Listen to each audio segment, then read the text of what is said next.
Hello, hello, welcome everybody. Let me just check my sound settings. Oh, all good. Lovely to see you all on this Thursday, the 2nd of May, 2 days into the new catalogue. And I'm already putting stuff in my basket because I've just had a little bit of a clear out. You can see all the old stuff has gone, and that's all the current products gone on my shelf. And then on my second shelf, there. That's new things from the new catalogue. So all the items above were sort of stamp sets that have carried over. And yeah, I'm like, I need more flowers. Just need more flowers. Anyway, hi Elaine, how are you? Yeah, it has been a little while. Wow, good to see you. All right, so I wanted to play with the new Layers of Beauty. Is that right? I'm trying to get the name of it right. Layers of Beauty bundle. I have seen a few people play with it already, but I was flicking through some ideas on Pinterest and saw a really lovely idea for something. So I don't know if I'll get round to completing that idea tonight, but I'm certainly going to have a first start playing with this bundle and try and find ways of using it. Stick my earrings out the way.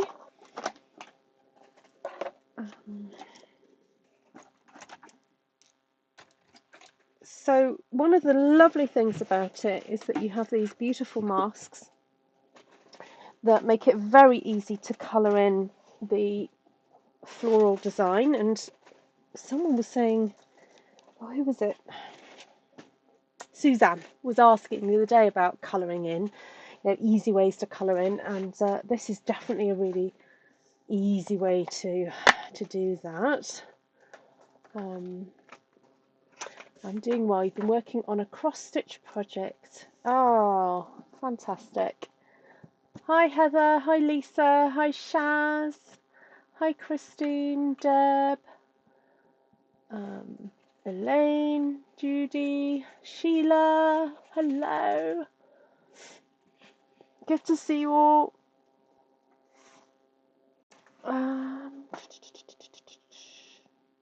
What was I going to do? Sorry, I'm just having a quick think. I think my plan was I was going to stamp onto some thick basic white. I'm just going to find my basic white. There it is. Oh dear, I've got a tickle in my throat. Excuse me, hold on.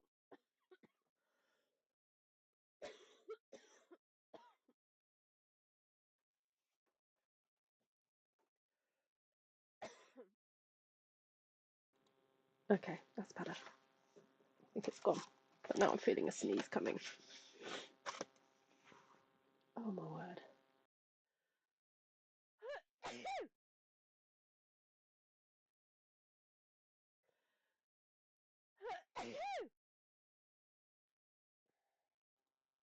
I usually sneeze in threes, so anyway. There were such good sneezes, I think I'm okay. Right, so we've got the big stamp set. These masks have never been opened. So let's get my paper.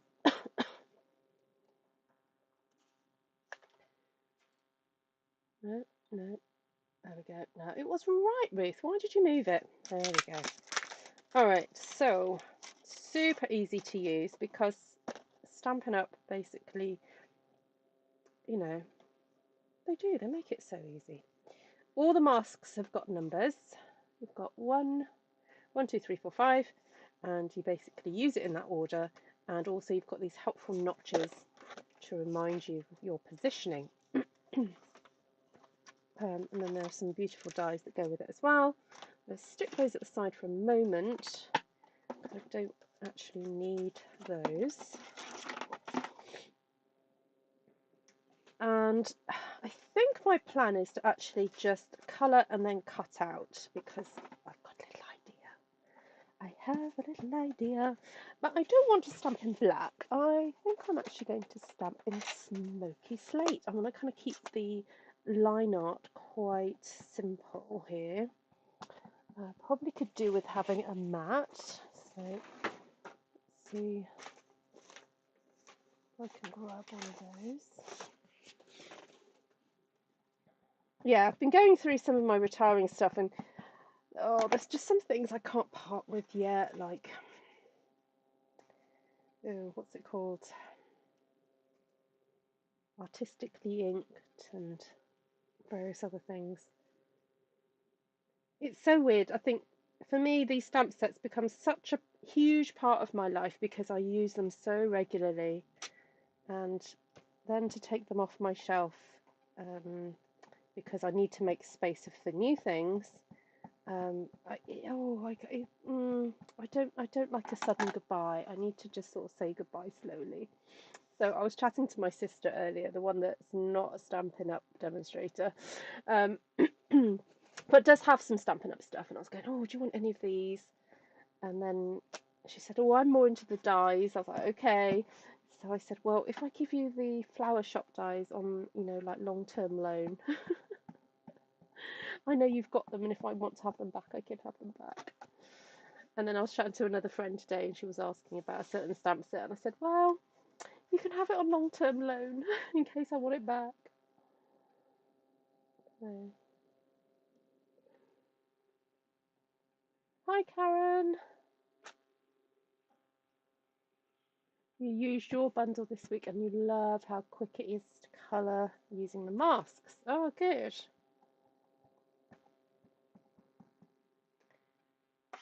Right, well, if anyone's got any suggestions for colour schemes... Oh, wrong way round. So this is useful to know. You can get 4 onto a piece of cardstock, and I'm presuming you probably get 4 onto a piece of 8.5 by 11. This is A4, which is the size of card that we have in the UK, or the shape of card we have in the UK. And so we're going to start with this one. Nope, that way round. We start with the lightest flower colour, I believe.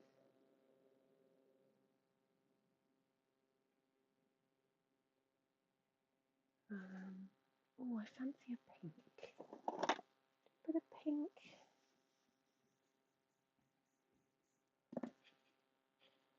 Let's see what other brushes I've got on the go.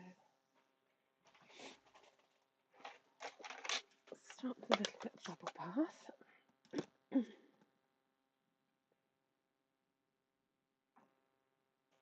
Well, lovely to see you all, and if you've got any friends who you think might enjoy this video, please do give them a little shout out and say, hey, come join the party. We like to have a little bit of fun on this channel.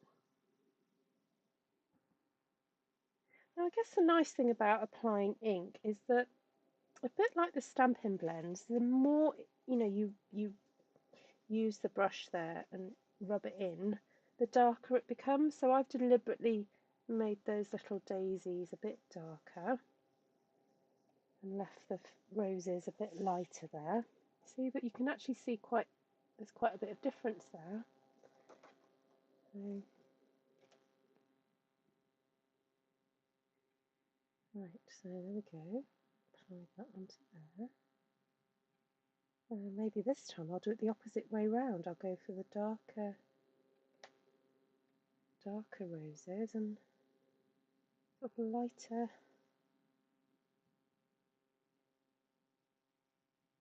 Now I would say just be very gentle, because there are some little bits on this mask that you don't want to ever catch, and I'll show you what I mean in a second. So let me just show you. You see that little thing there? That would be very easy to catch and distort.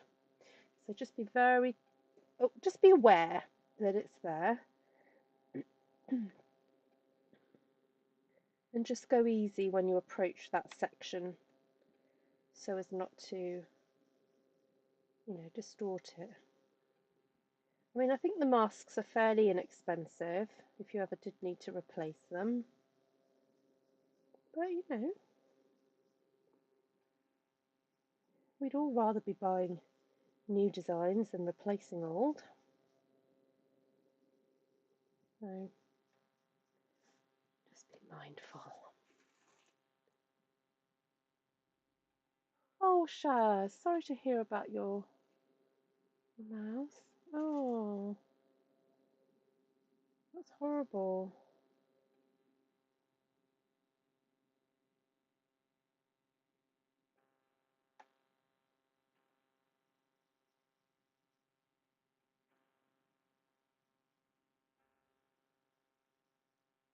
That is a particular type of pain, isn't it? Teeth pain. That's very nasty. All right, so that's layer number 1. This is layer number 2. So what about a little bit of the new Pretty in Pink? I think that would be quite delightful. And we are going for a, oh, I know what. Let's see if we can, I'm going to do a little colour test. What is it called when we use one colour but use variations of one colour? Let's test your knowledge of the colour wheel.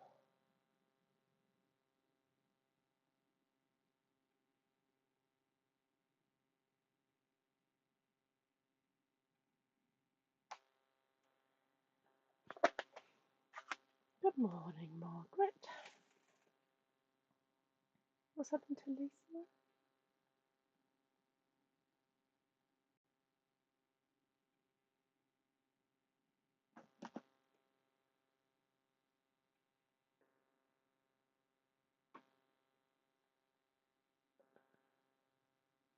Hi, Janice. You're very quiet tonight.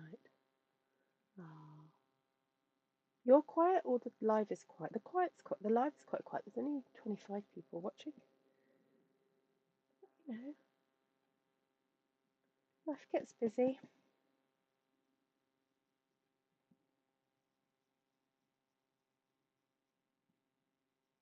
Hopefully people will watch the replay. So hello replay viewers, if you're watching. I do hope you're watching because this is a real pretty one and I'm hoping the project's going to turn out nice on this. So I'm going to try and quickly get through this process. Help if I lined it up properly. Yeah, Ruth, come on.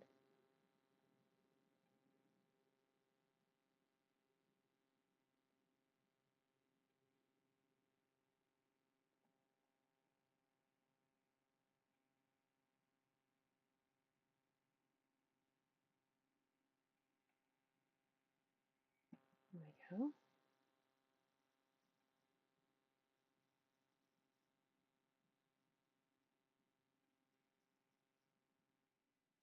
There we go.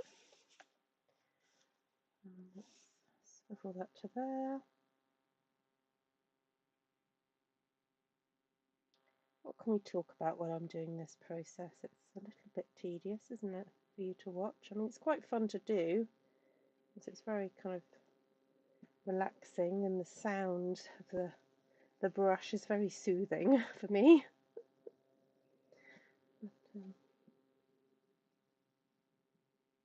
Ooh, excitement in my house today.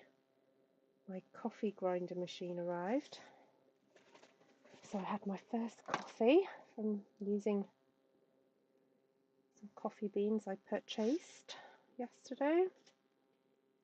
Because I knew it was on its way, so we were in the supermarket yesterday and I was like, oh, got to get some coffee beans. And really quite enjoyed that. And I've managed to make a space for it in my cupboard. Because after I ordered it, I was like, where am I going to put it? And thankfully, because the coffee bean container that sits on top of the machine comes off, I found a space for it. I'm slowly sort of trying to empty out the alcohol shelf in my kitchen because we don't drink a lot, and turn it into the coffee shelf. So I even, as Tom came down to grab a drink this afternoon, and And I said, "Oh, my machine's arrived." And he went, "All right." I said, "Oh, I've made space for it in the coffee in the cupboard." Anyway, he opened the very same cupboard to get a glass out for a drink, and he shut it again. And I went, "You didn't see it." He didn't look. He didn't see it. And he went, "What?" And I went, "Open it again. It's up there." And then when he looked up, he saw it. So I said, "Just be careful how you take it out, because it's a bit precariously, not precariously balanced, but the way I had to put the coffee bean holder bit.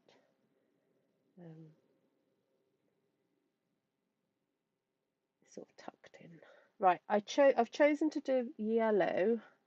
Oh, you know what I could have done is I could have used a smaller brush. I have got these little ones. They're quite fun. There we go. And then for the detail here, I was going to put some Flirty Flamingo, and I'm still using the same brush because I kind of went from light to dark, so I didn't feel I needed to necessarily change brushes. So let's see what this looks like. Quite excited about this. Oh, that's so gorgeous. So gorgeous. Hey, Miss Shelley. Hi, Melissa. Oh. Oh, I'm glad that you're back to work, Melissa. You haven't been well, have you?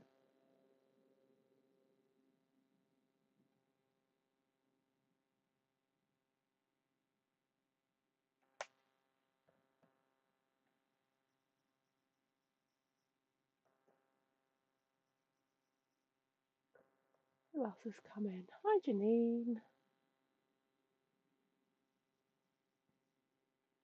Nice to see you too, Miss Sherry. Are you okay? Oh, anyone live in sort of tornado region? I did see on the news that there were some tornadoes making their rounds. I hope you're all okay. No, it's probably about a week ago now, but oh, this last few days I've not been wanting to look at the news at all. There's just been horrible things happening in the UK, which we won't mention on here. Oh, you've not been well, missed several days. Oh, yeah, because I knew you were quite poorly. But anyway, you've got your starter kit to look forward to, haven't you? I'm glad you've come back to paper crafting, because you are rather good at it.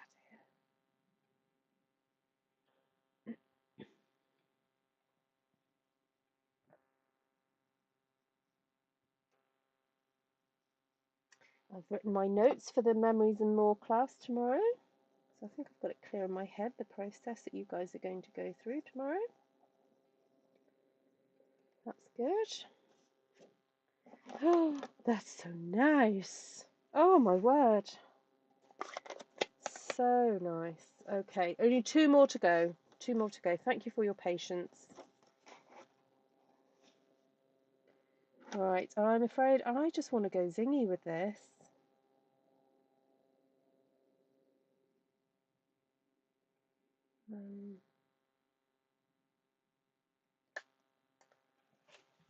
Bit of lemon lime.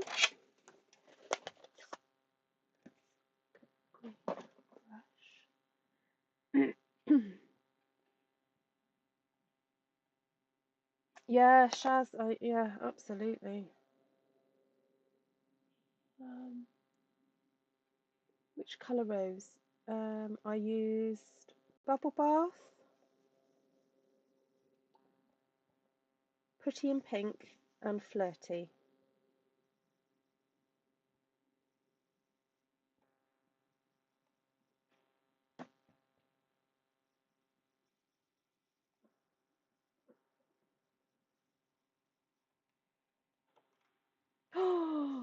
Oh, look at that. Oh, my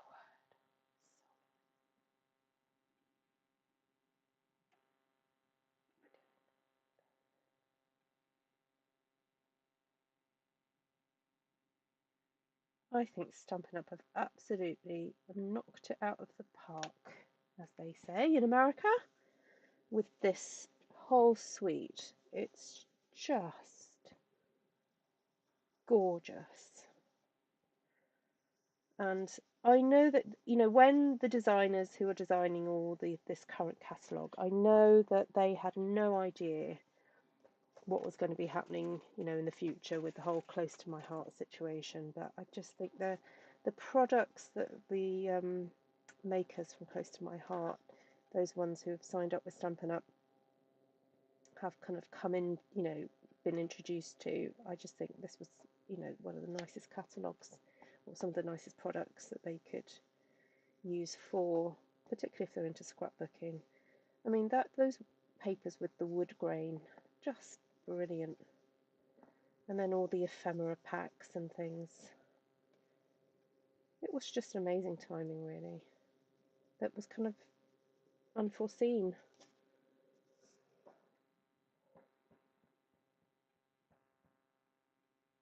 Hi, Lynn.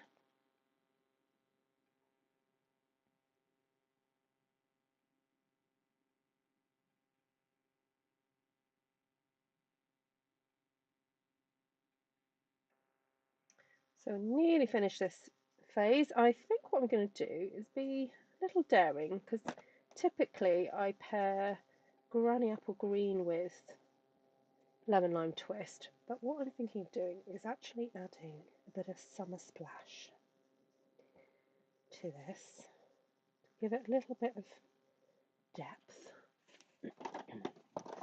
So I'm going to choose a slightly different green brush. I've actually ordered some more of the smaller brushes because I noticed that the price of them was going to go up.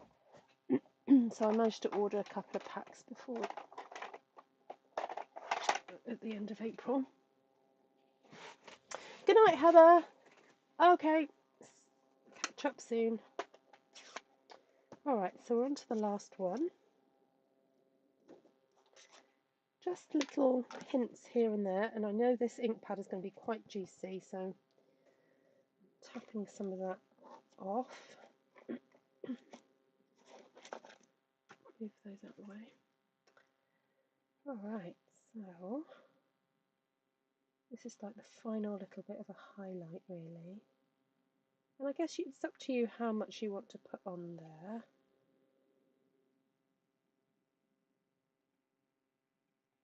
I'm just going to go in gently. So one way you can just go in gently is just to tap off the ink onto the actual mask itself. And then blend it into other areas, so that you're not going full strength into any particular area. Oh, that's so subtle. That is so pretty.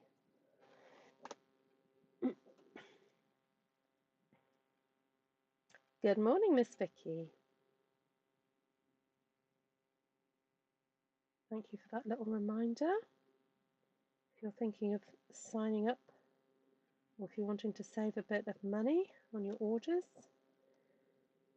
the starter kit for Stampin' Up currently also contains some fabulous new in-colour product to get you started on your stamping journey.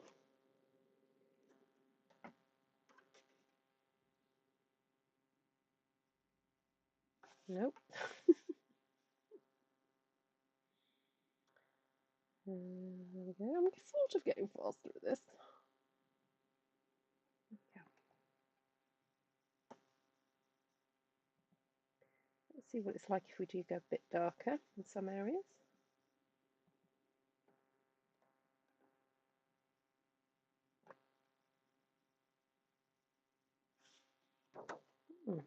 Fun. That way? That way? Yes, that way. Alright, nearly done.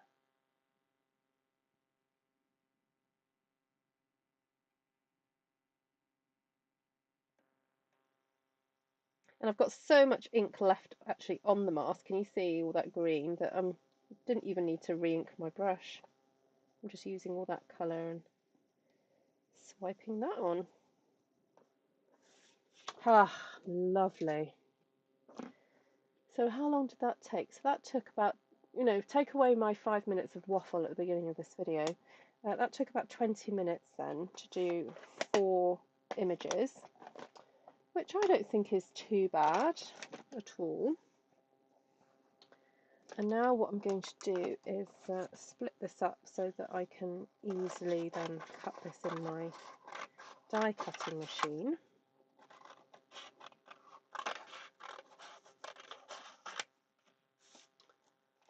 Just see what else there is.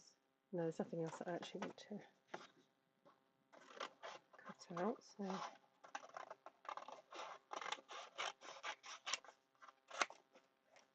take this bit off.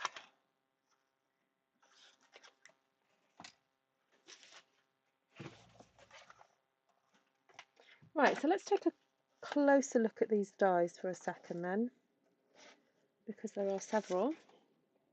You have a really big one. Now, just be aware when taking that off not to bend the die itself, but just to peel back the cardstock. It doesn't matter how wrinkled your cardstock gets. That's fine. You just don't want to be breaking this big image. So that can fit onto there perfectly. And then after that is cut out, if I want to, I can actually isolate, which one is it?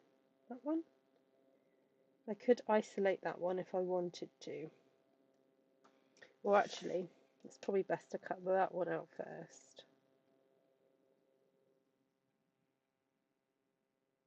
Yeah, it's probably best to cut that out first and then cut the rest out afterwards. So I may just enlist the help of a little bit of washi tape, if I can find my washi tape. Just got a tiny bit of this here.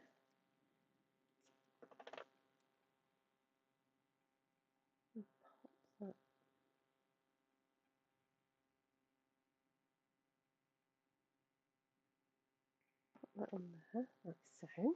Grab my machine.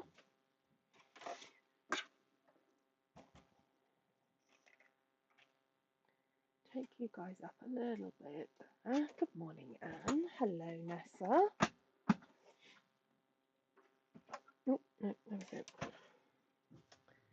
Right, let's find the correct plates.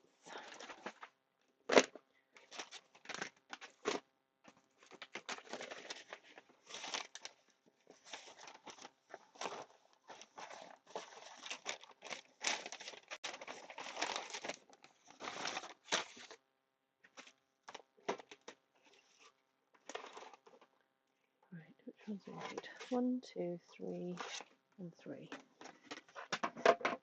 1, 2, 3.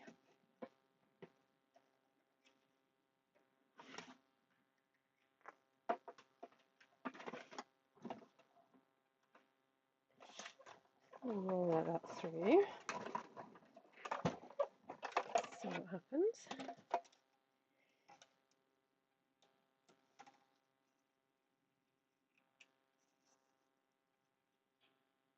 Lovely.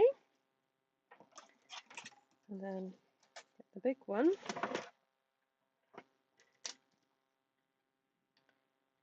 Line it up. I know you can't see me doing this, but I am honest. Get maybe another couple pieces of washi.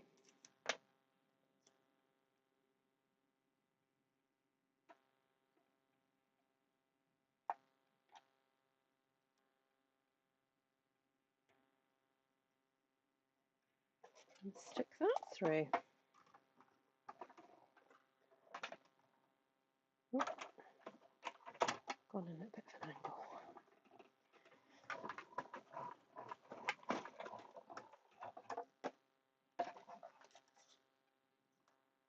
Ah, how fab. It's okay that I've got a big hole in it. It's fine. Because, oh, look, tiny little leafy bit out there. All right. Yeah, because I've got a little idea for something, and it doesn't matter if it's got a hole in it.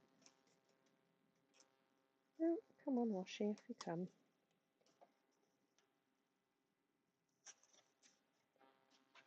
Right, so I've just got to do the other 3 of these. I think I won't do the extra rows again.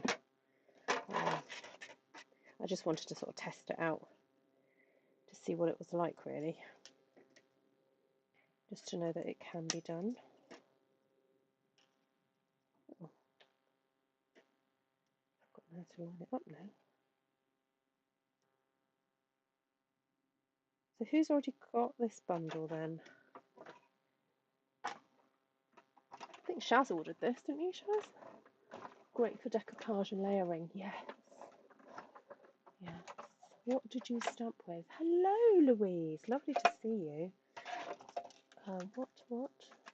This is my favourite in the new catalogue. Oh, this is stunning.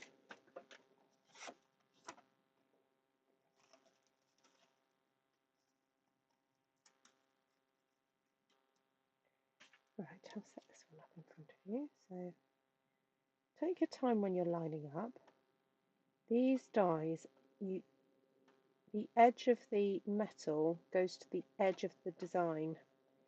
So ideally you shouldn't see any white. Oh look, see, I can see a little bit there. You shouldn't actually be able to see any white on the edge at all.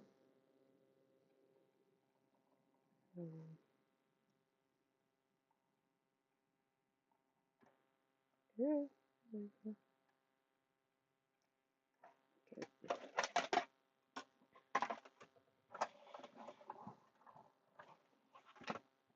No, I didn't order 3. I nearly asked you that. Just the DSP. Yes, just in case you run out. Just in case you do a big project and you need all 3, Shaz. You know, you just don't know.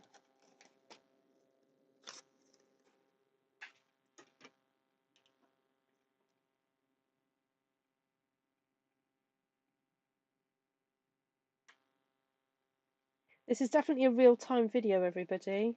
You know, not sped up. This tells you how long it will take to do a project. So, right.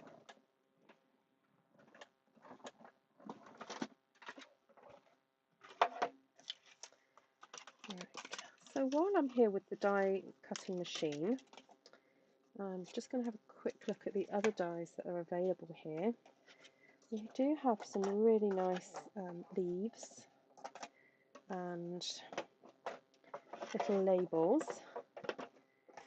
So I'm going to grab out some scrap bits, some scrap granny apple green. Let's cut out a few of those.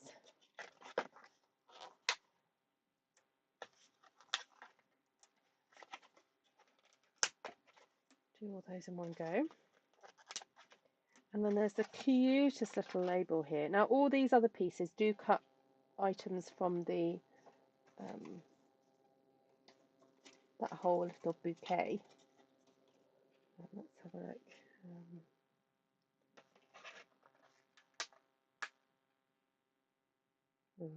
Ooh. I don't know. Anyway, they do cut them out. Oh no, they don't. They cut out the. They cut out those. Ah, right. Okay. No. All right. No, they don't do what I thought. That's fine.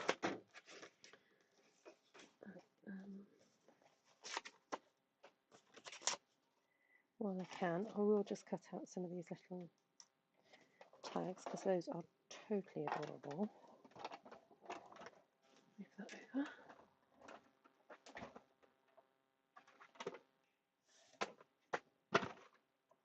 Oh no, that's moved.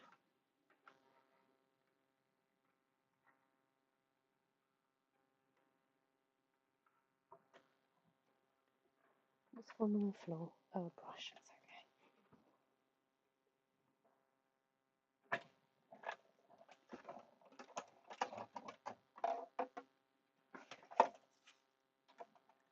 Oh, that's adorable. That little tag. So sweet. Oh, and some lovely leaves. This is stunning. Right, I'm just going to do one more pass through.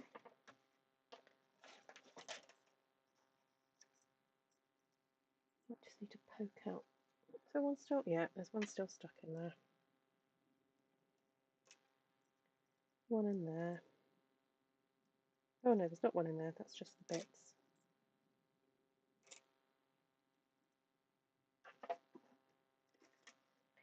I love my little pokey tool.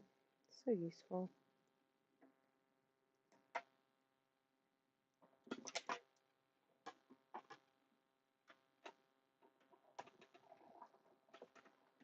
Hi, Glenna.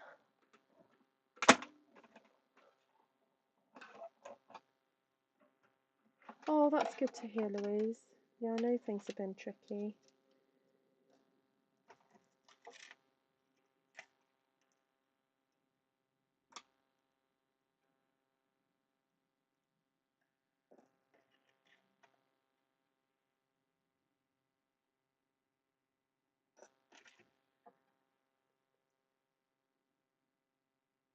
Yes, it was Melissa.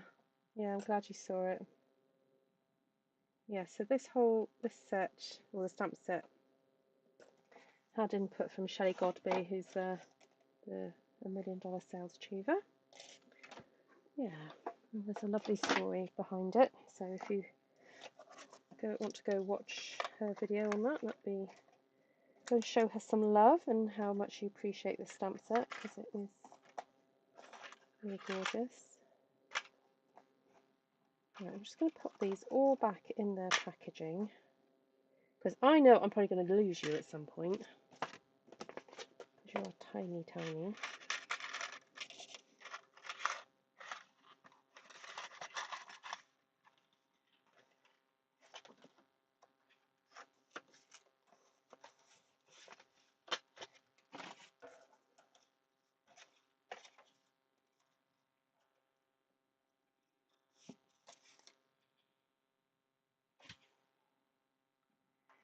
Alright, so my idea was to create from this some kind of little mini album type thing.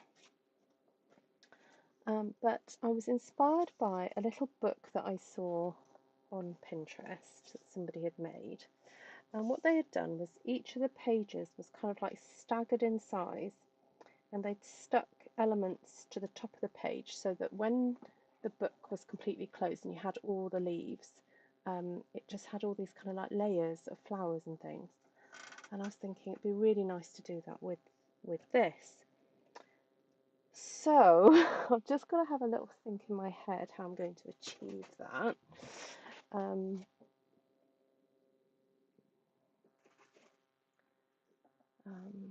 let me have a quick think.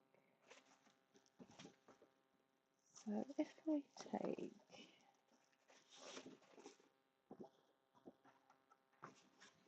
cardstock, oh, I've got to find my trimmer. Where's my trimmer gone?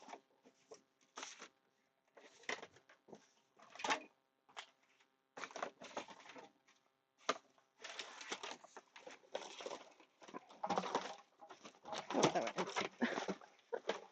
Right at the bottom. So if I cut my cardstock at 7 centimeters, or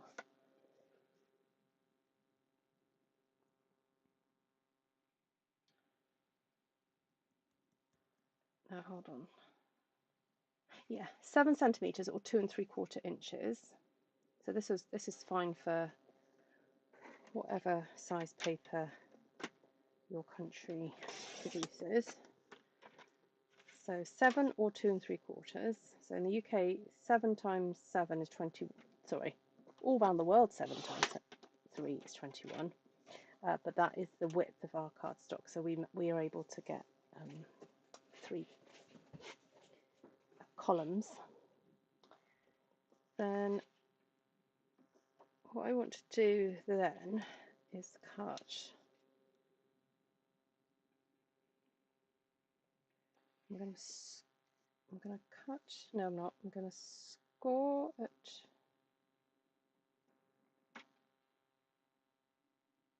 I'm going to score at 2 inches and then cut at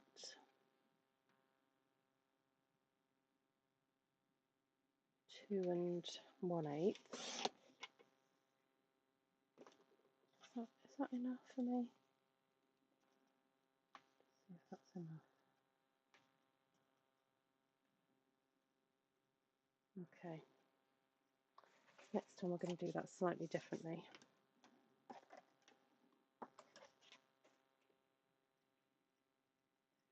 Okay.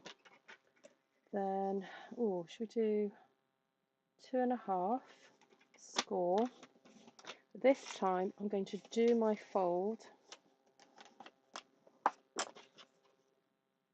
then put it back, and then cut it 1/8 away from that score line. So that would be 2 5/8. And I'll tell you why I do that is because it makes it so much easier. It's so much easier to bend a piece of paper that's got a lot of paper either side of the score, rather than having to manipulate that tiny 1/8 of a piece. All right, so it's please try and remember to do that. It does make life a bit easier. Actually, I don't know if that's a bit too close. Oh well, I'll do the 3-inch one and then go from there. All right, so 3 inches, score, fold, and actually just fold in both directions. That's probably the best thing to do. And then cut at 3 1/8. Go. Then how much paper have I got here? Ooh, just about squeeze that in. So I'm going to score at 3.5. Fold the paper.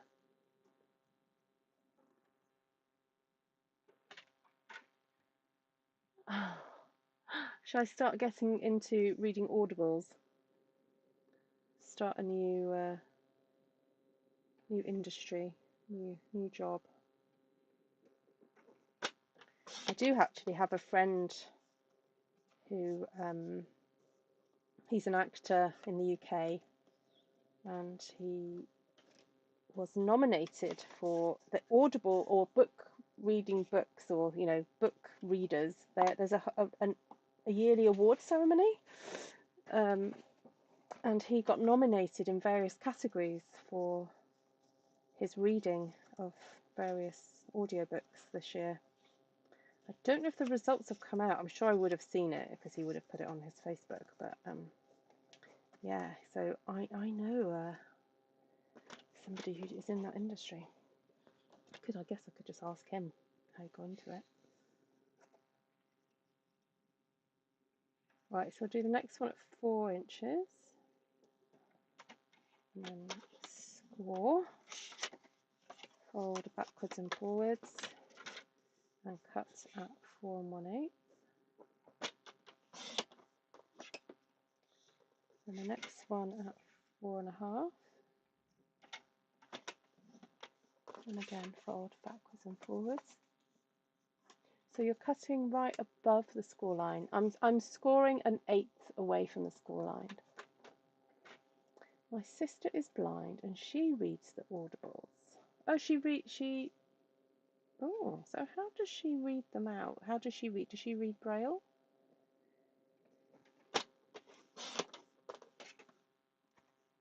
Oh, you should say she listens to them. I thought you meant that she actually reads them. Oh. Okay. Alright, so, hold on. Which one did I just do? 4.5. Alright, so now I'm going to do 5 and score. And then I think what I'm going to do is turn it and do 5.5 and score. because I know I'm just going to end up with the tiniest, weeniest bit of paper right at the end. So I'm going to do the folding now. And then cut it 5 5/8 and 5 1/8.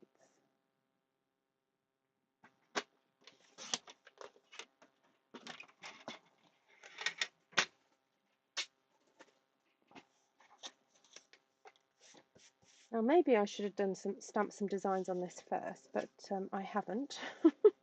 Oops. So let's have a look at all these pieces. See, I'd like to stamp something sort of scripty on these, just to have as a... Oh, I tell you what is still in stock, or remained in the catalogue. Is that that scrapbooking one? That one. I'm just looking through to see what's a bit grungy that got left in the catalogue.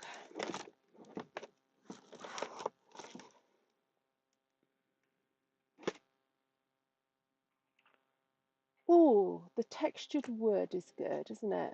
That's really nice. I'll go for a bit of that. Right, I'm going to be a while doing a bit of stamping, everybody, just to let you know. What are we? 3/4 of an hour into this. I'm going to be around for at least another half an hour, just to let you know. So if you want to go make a cup of tea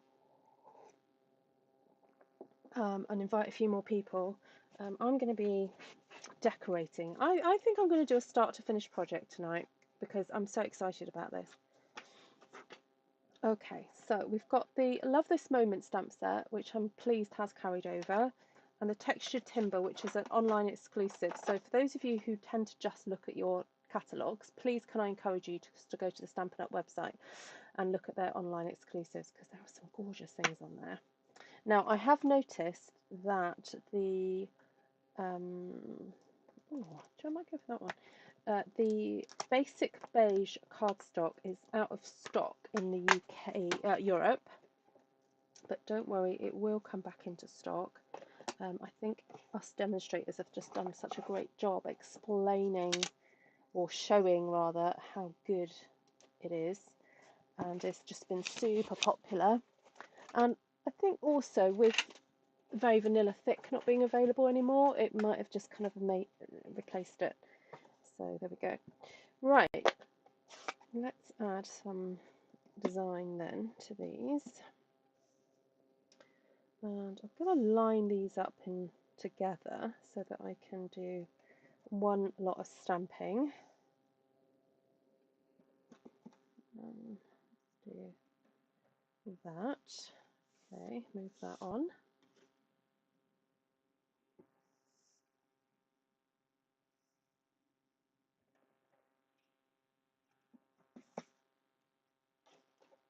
This time I'll do something a bit different.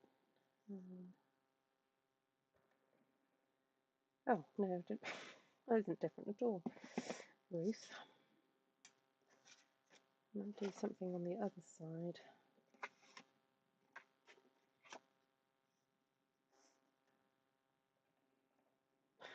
There we go, done.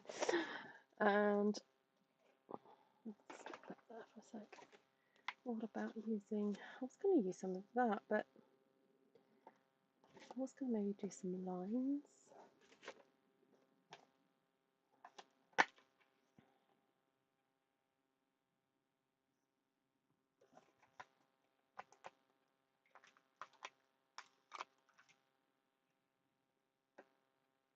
No, go for a slightly different size block. Let's go for that one.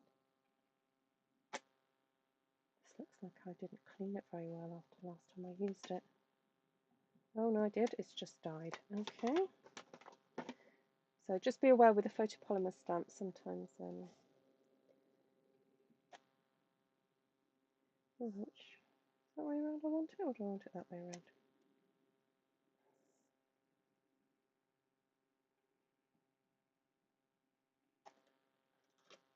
Okay, that's all right.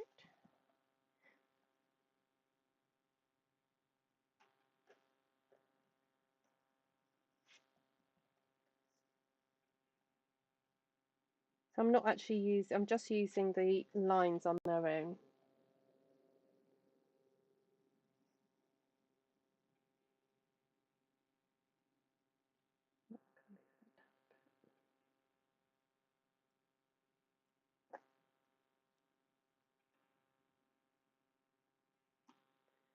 So I can see what I'm doing.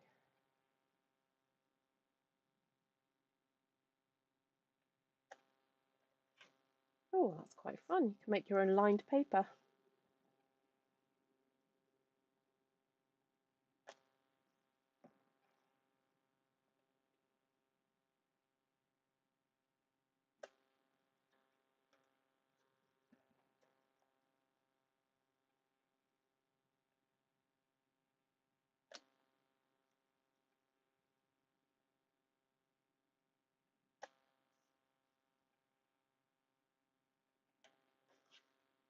Cute.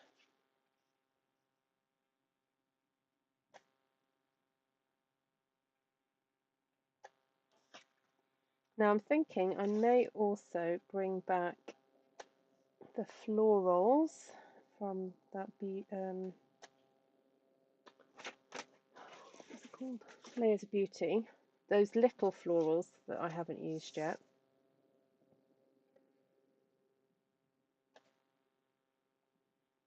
I've just realised I don't know if I'm actually going to use this one. It might be a bit too big. Anyway, I'll stamp it anyway. It's stamped. It's done.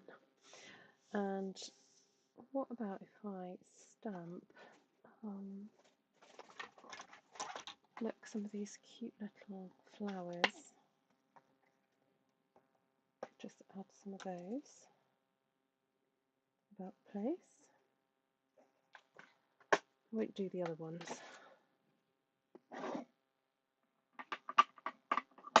The lines are from Love This Moment, this one here. So I'm just going to take my earpiece out because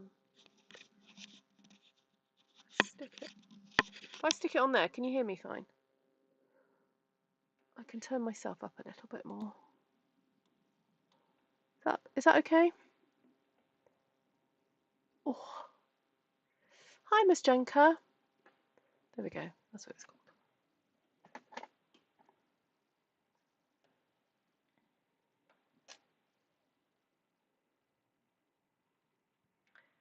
I'm wondering whether to do that in a smoky slate because then it will kind of match the colour of that I did earlier. And there's also this really nice one in here that wouldn't go amiss.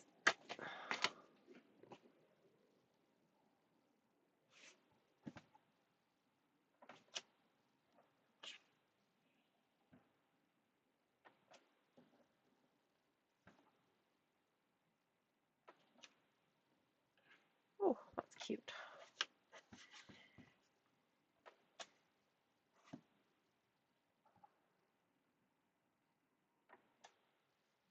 Oh, that's nice. It kind of looks like it's sort of carrying on from that design.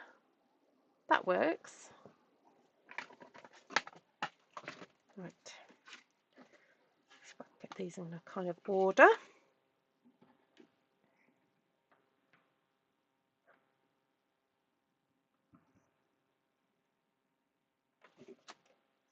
Yes, sorry about the sound. I hadn't realised I hadn't turned it up to what it could have been. I think I must have, you know, I had that little coughing fit earlier. I must have turned it down. Right.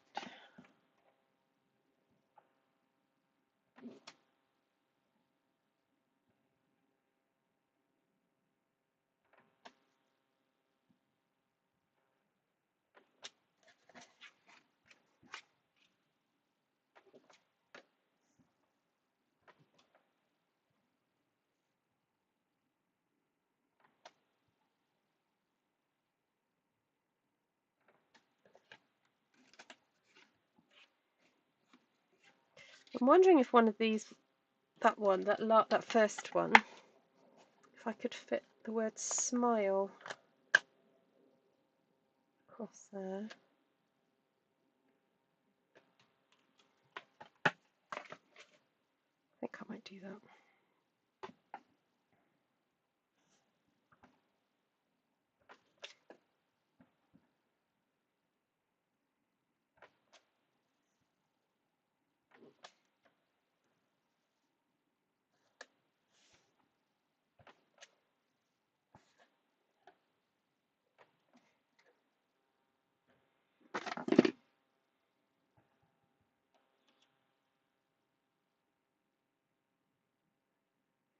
Oh,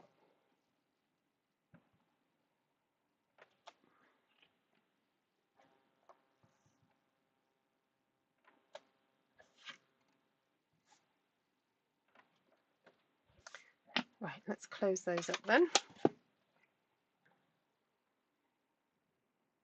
Oh, I just stuck my nail in the beige. Right, we've got a bit of flirty. Make it a bit of bubble bath.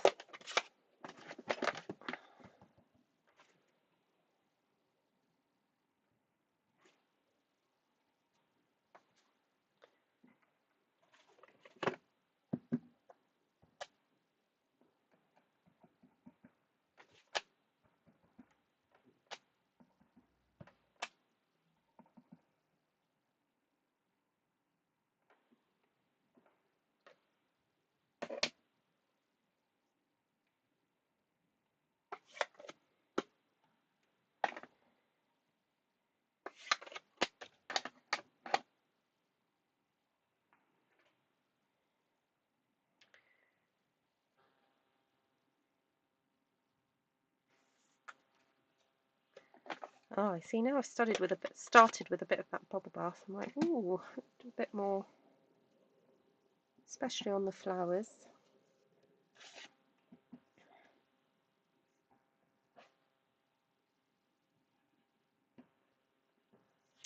Actually, this might make a nice little birthday present for a young lady. I think this would be a nice gift for a teenager. Hello, Wendy. Any dottage, Ruth? Oh, maybe.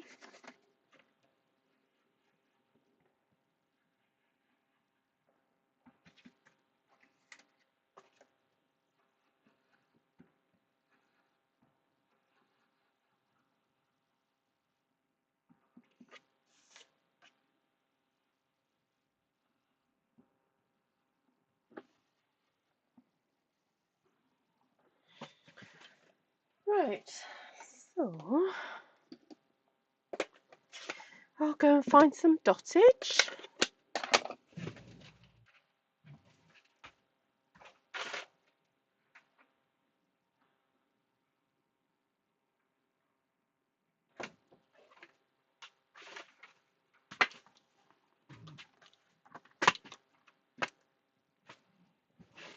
There's some nice dottage and layering leaves.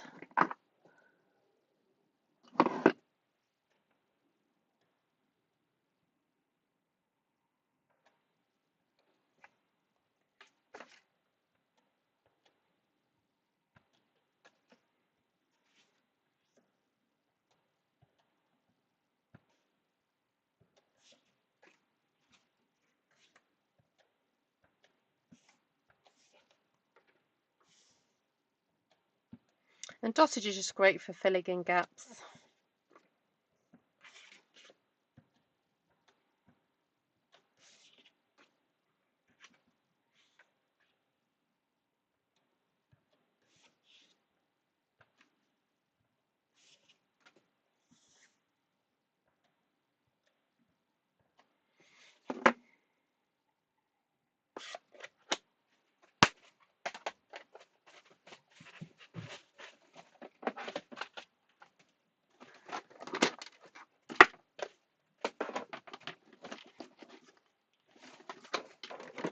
Just having a little tidy up.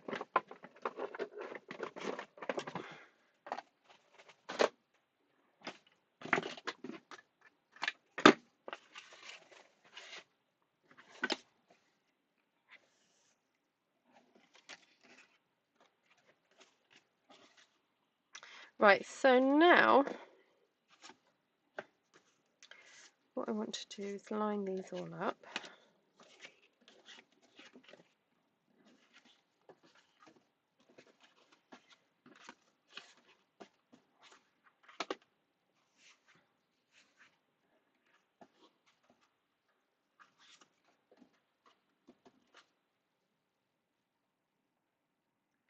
Why does that one look smaller?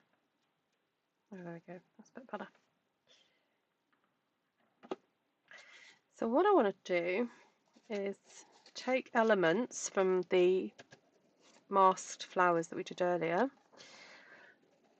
and cut these into sections, so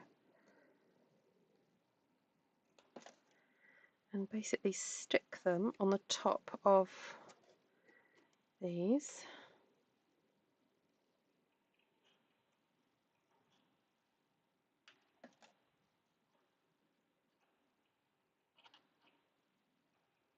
Just do an extra bit of fussy cutting because, you know, to make it look good. So we can put that one on there.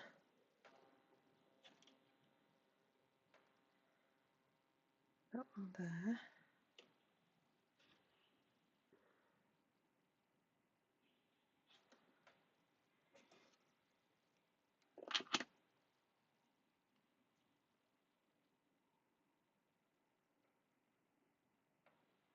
That one on there.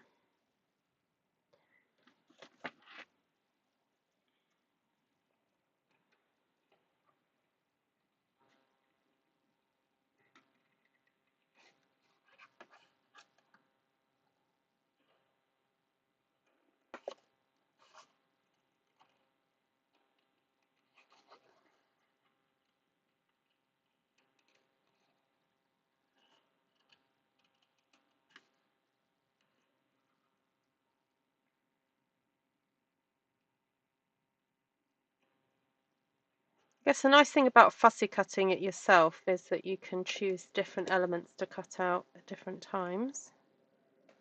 So when you use the die, it only cuts out the flower and the leaf on top. But when you fussy cut it, you can kind of choose a bit extra. So if that one goes onto there, then that one goes there.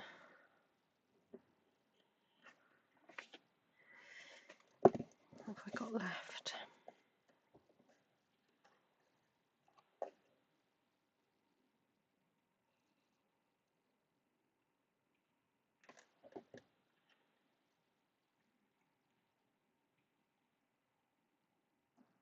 Go on there.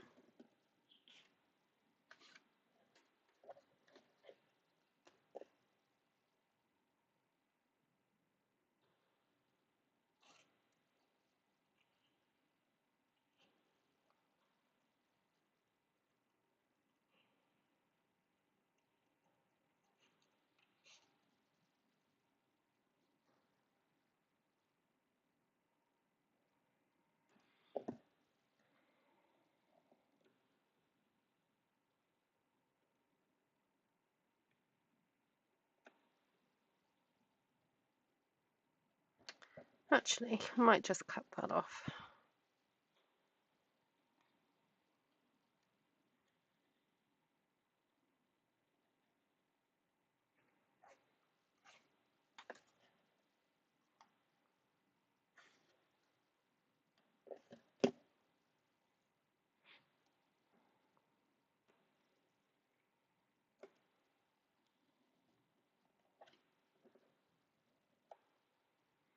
Hope this is making sense.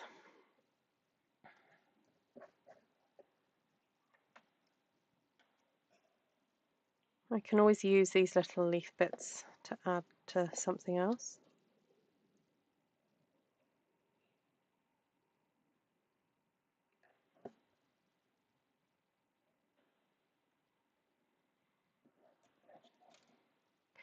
Right, so I've done that one. There's that one.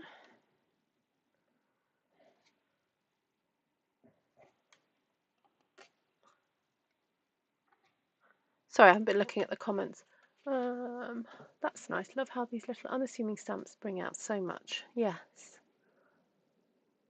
I'm making my own ephemera, indeed.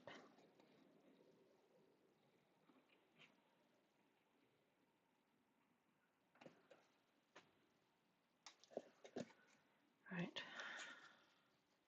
That one go there. That one go on there. And then maybe go for another nice big one. Oh, and of course I've got all these lovely little leaves to stick in later as well.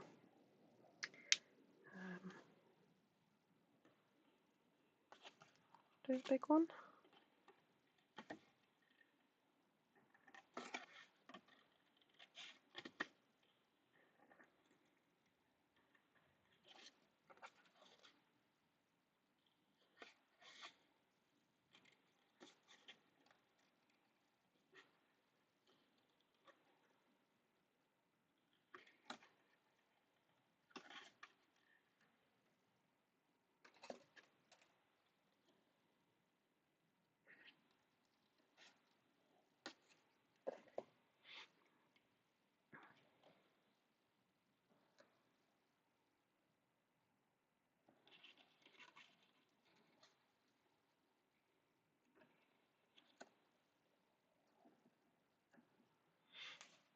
All right. Let's get some glue, start sticking this all down. Start with the 2-inch piece.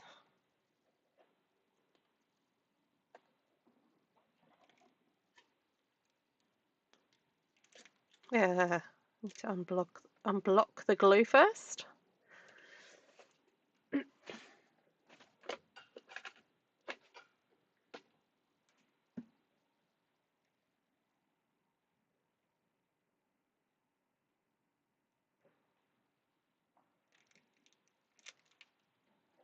Right, so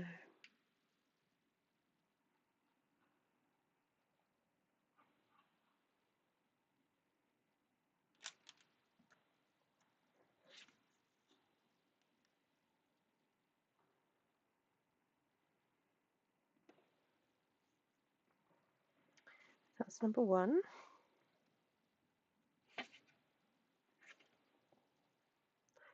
Just going to tidy this up a bit.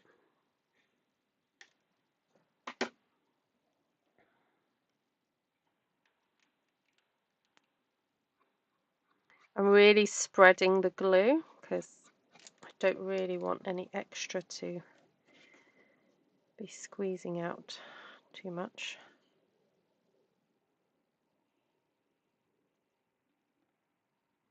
Let's just check how that looks. Okay. 3.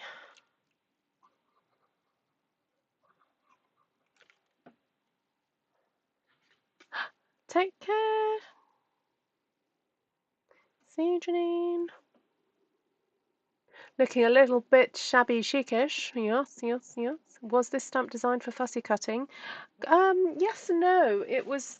I mean, you know, you can cut any design, fussy cut any design, can't you? But it has these fabulous dies that go with it that make it much easier to cut out the whole pieces. Right, where are we going next? This one. Oh, there we go.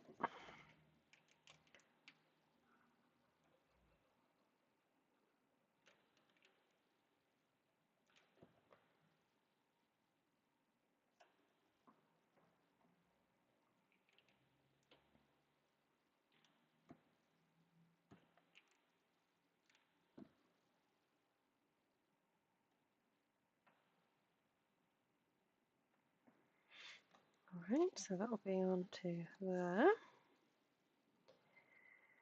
Right, where are we going next? This one. So I'm kind of alternating backwards and forwards a little bit so that you can actually see what's happening.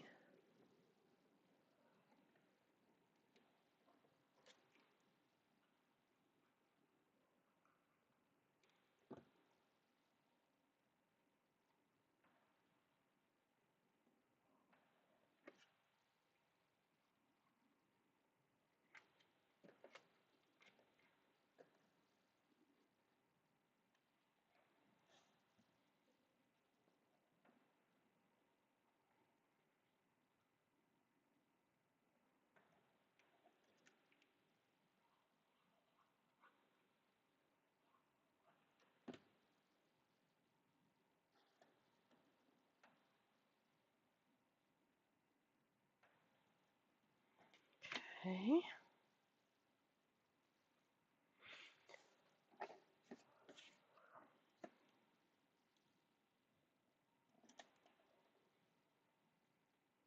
And that is the same as that one. I mean, I did do a little bit of a darker green bit on there, so it doesn't look, but I don't like the way we're going to end up with it looking a bit stacked up. So let's see if I do that. There we go. Gives it a different look, doesn't it?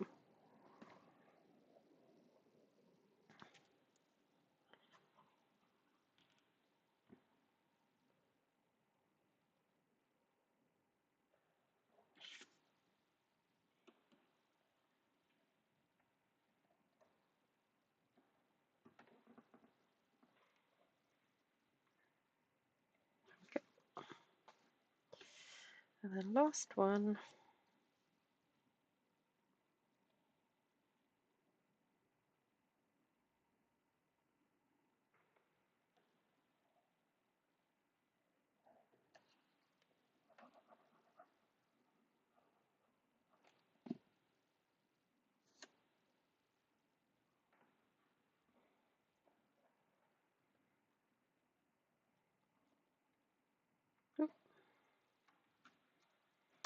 Right, so then we have all these lovely leaf dies.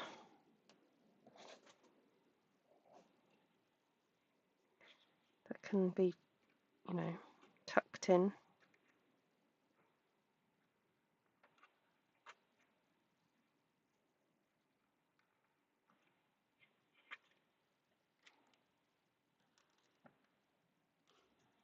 I'm just going to tuck that one into there, but I don't need all that glue.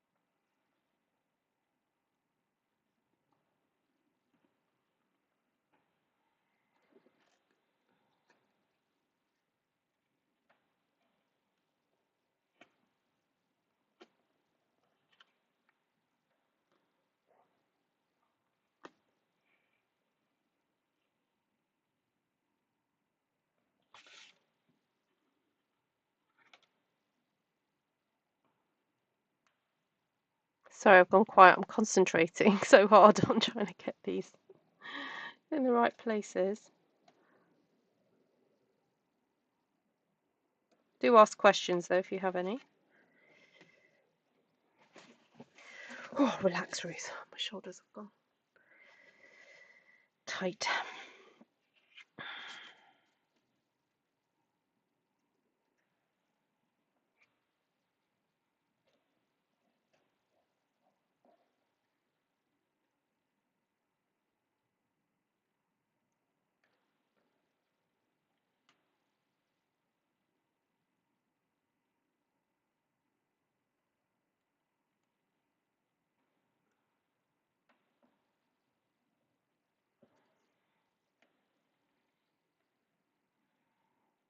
Okay. Don't have to put them on every single one. It's just a nice little accent.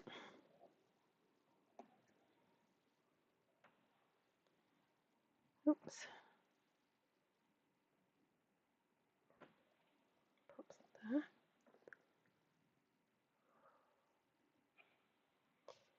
Got a nice last one there.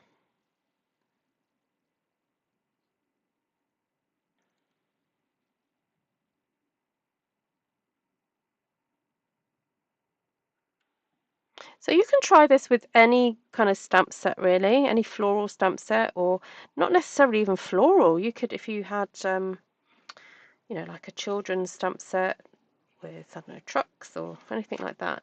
Basically, it's just a case of sticking items, you know, in a row.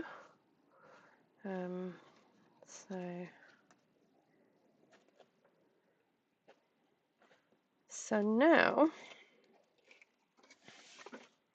And I haven't forgotten about these delightful little tags as well. I might attach these with some twine and have them swinging somewhere. They're so lovely. Now I need to create the actual book that these are going to go into. So let's just measure then. That's quite long. I hadn't intended it on it being so long, but it's so elegant and pretty. Oops. Help if I use the right side of the ruler. Okay, so that's measuring 7 might have to do it 7.5 inches long. And I want to use some of that gorgeous new wood paper. So I can take my microphone with me to go and pick out the paper. Oh, come on, microphone. What's happening? That's it. Right, I'll grab some of the nice wood paper. And what have I got left?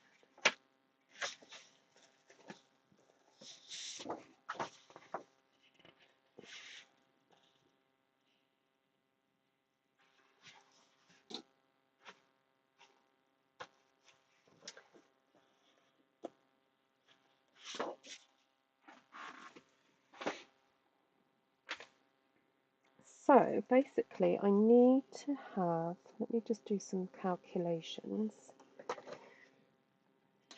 So the board base, then I need to do that, then that, then that, then that. So that needs to be 1 inch. Oh, now I've got to calculate how many of these I've got. So 1, 2, 3, 4, 5, 6, 7, 8. Oh, okay. So they're 8/8, so that makes 1 inch.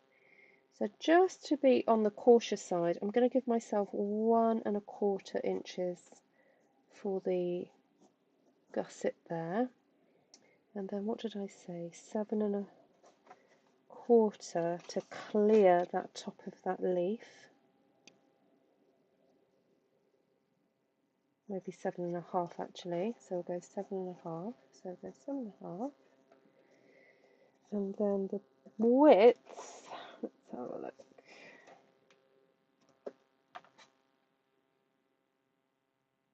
We'll go 4 inches.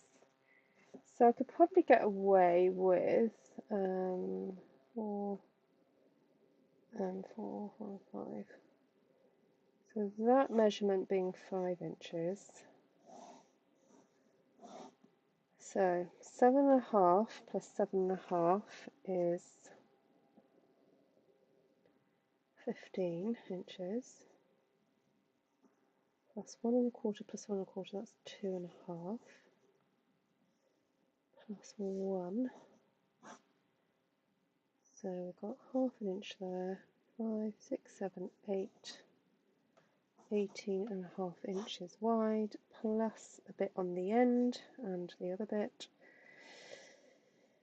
So that'd be another inch, that's 19.5 inches in total needed. So, because our paper measures 12 by 12, if I stick 2 pieces together, that will be plenty.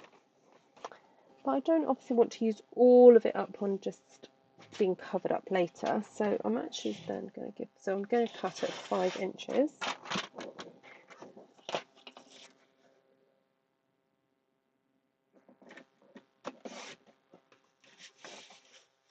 So 5 and 5. Shaz is not looking. What is it? The maths being a problem. So I'm going to join these up.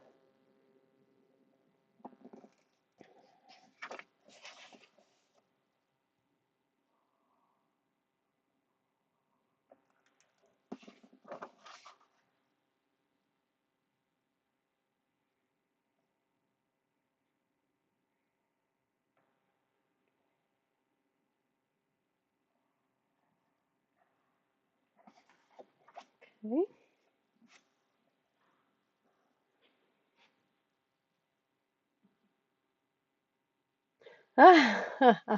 Thanks, Mary Beth.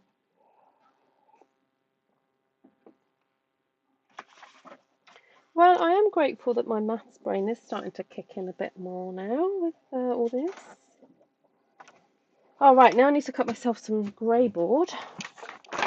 Forgot about that. Another cupboard.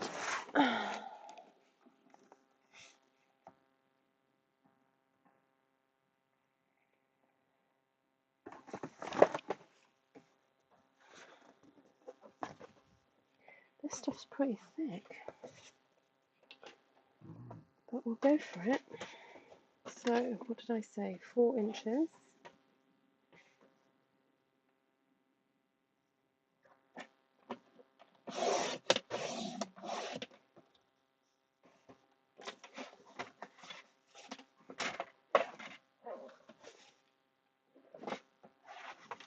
You're only just now mastering the 1/8. Oh.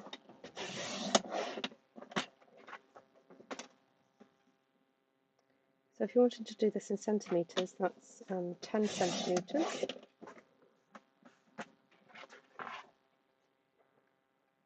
It's just simple arithmetic, Shaz. No, Janice, it's the devil's work.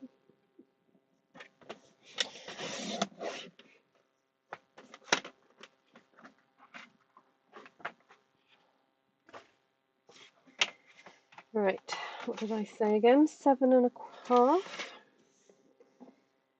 So 7 1/2. Oh, and then I'm going to do my 1 1/4 at the same time. So let's take that to there. So 8 3/4. And flip. 7 1/2. Oh, that came off nice and easy.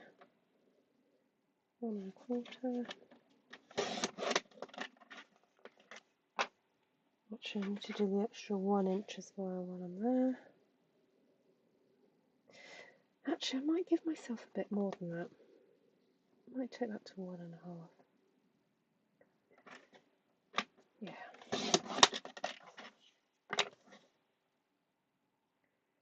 1 1/2. How long are we into? Nearly an hour and a half for this project. Okay, so if you do want to attempt this project, give yourself a bit of time. Is that the right one? Yeah. So 7 1/2.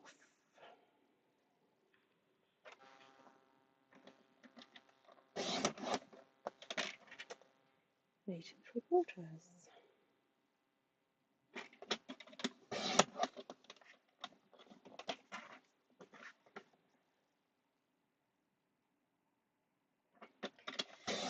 8 3/4.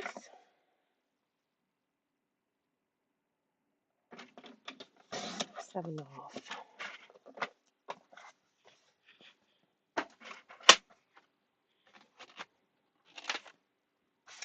Alright, so I'm going to start on this end.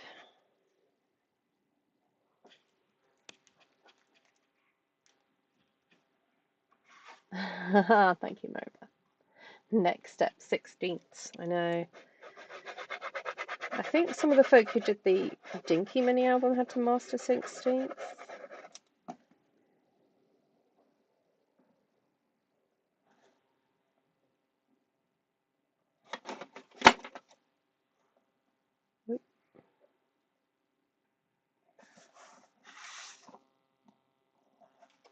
Right, let's make sure I use the right pieces.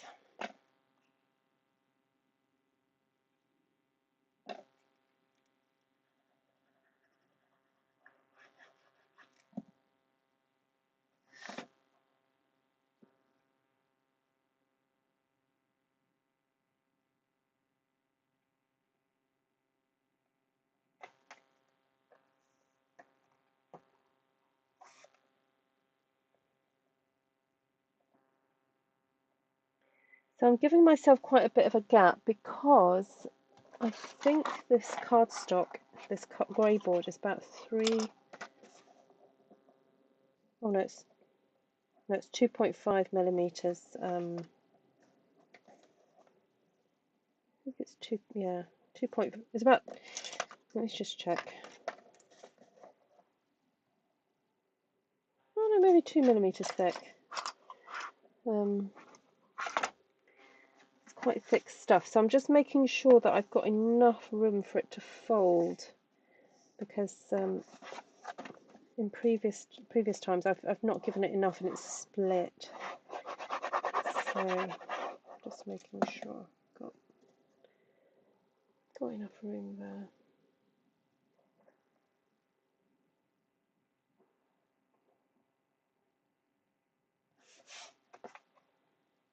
Yep. Oh, I've just remembered I should have put magnets in.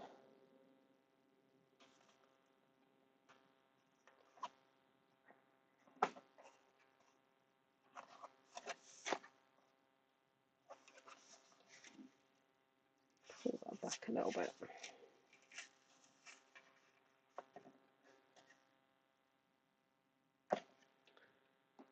Oh dear, I forgot.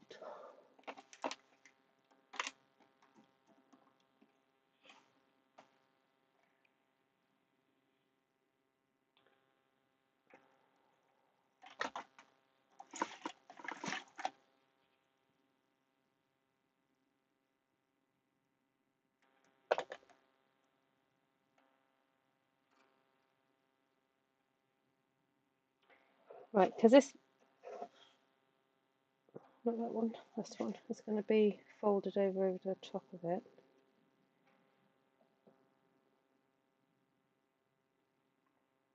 Stick a magnet there.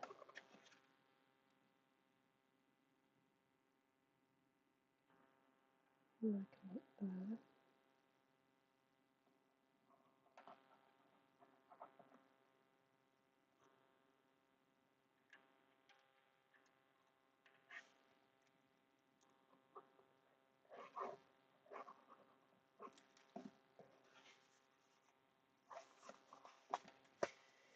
Oh, that was a quick save, wasn't it?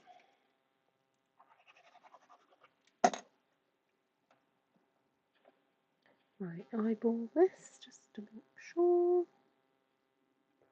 it's on straight.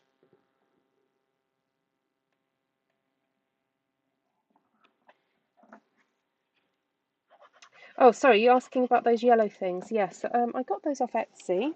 They're like for bookmaking, but I haven't used them as much as I thought I would, but I probably will use them now.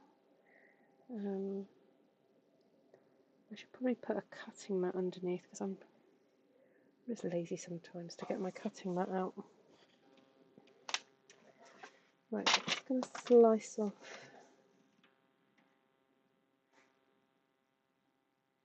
I don't need all that paper. Save that. It's a nice piece of paper. Don't want to waste that. Let's see if I can find a cutting mat. Oh yes, I found a cutting mat. There we go. Right. So I've got a scalpel here. So the way the corners work are that you need to use the corresponding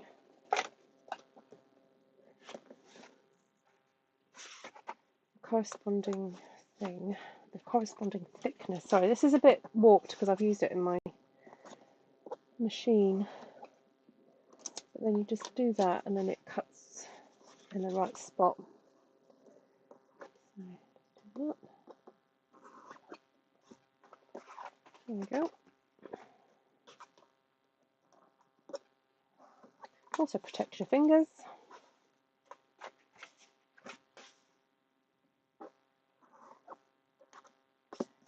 Yeah, sorry, excuse my warped mat. Right, so I don't usually have something as long as this on my table. So I'll just start to pull this paper back.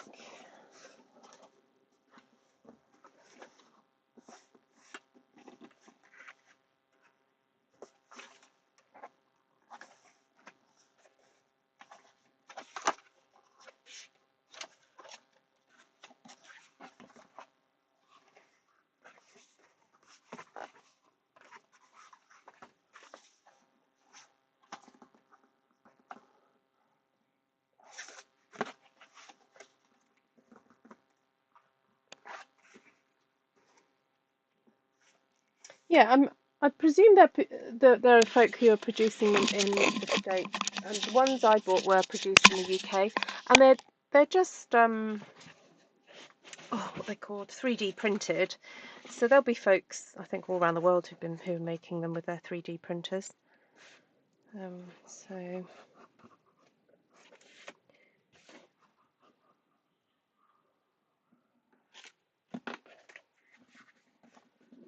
think they can probably be found on Amazon as well.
I'm just gluing all that down.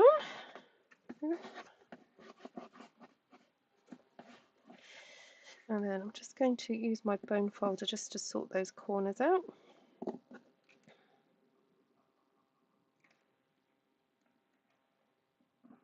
I'll just pull them tight.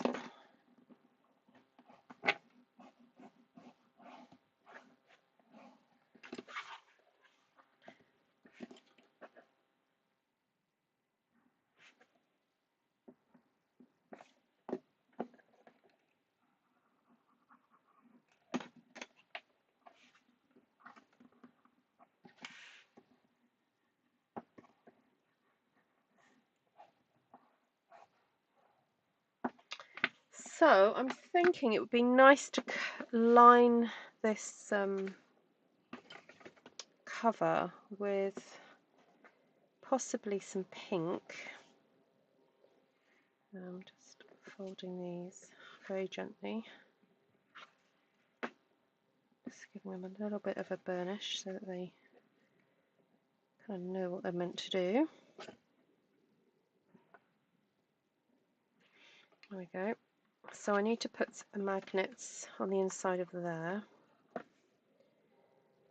Now, I presume the one I think these pieces opened here. So you kind of open it up and then flick like that.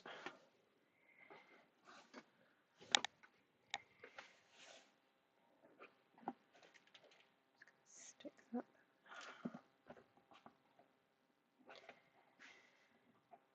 So I could have a piece of 12 by 12 reaching across, no, 12 by 3 3/4 or 4 or whatever it is.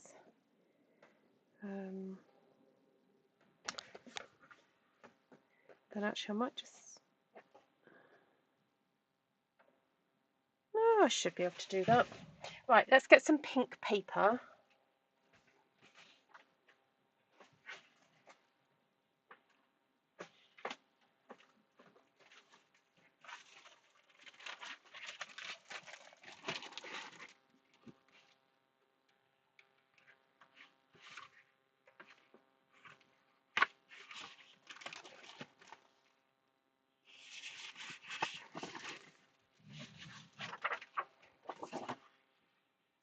Oh, how gorgeous is that?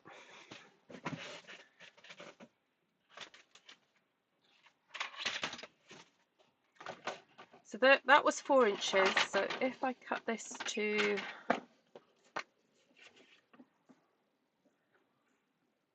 3 3/4 will be fine.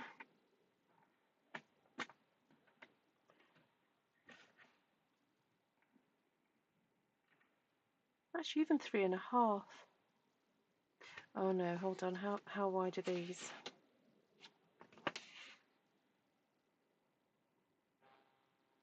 Oh no, plenty of room. Alright, 3.5. Let's do 3.5.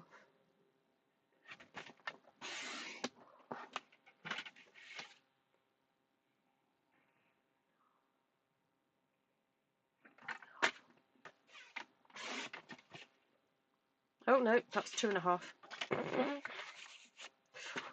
Oh, wasn't looking properly. Phew. Right, we'll keep that maybe for decorating later. So I need that to fit in like that, and that to fit like that. So we stick this one in first.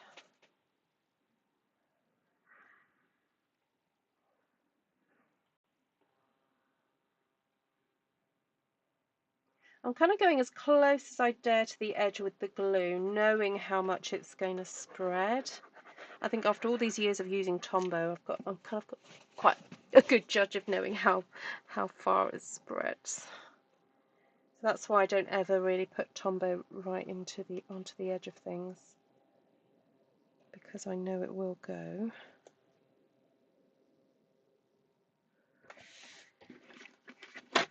You still with me? Wow, 47 of you watching. Thank you so much for hanging out with me. I hope you're just as intrigued as me to see how this project's going to go.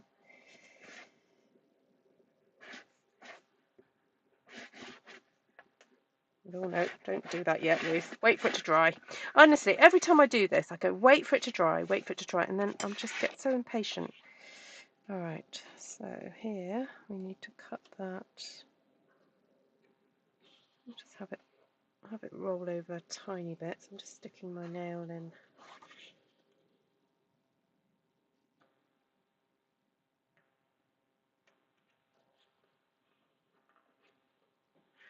There.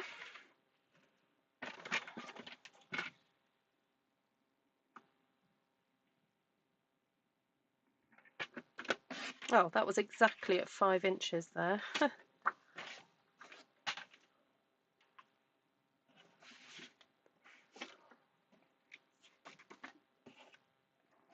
Oh, I can't get over how cute these tags are. It's very, very sweet.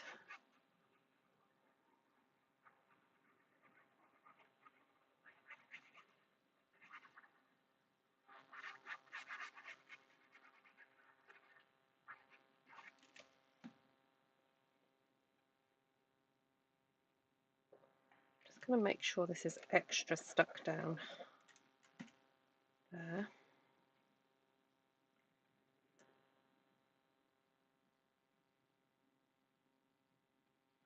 So, if I was to teach this as a class, I think I would give everyone the measurements first. So you would have everything cut ready. Probably I would suggest that you have all your little pieces ready and cut as well to decorate the tops.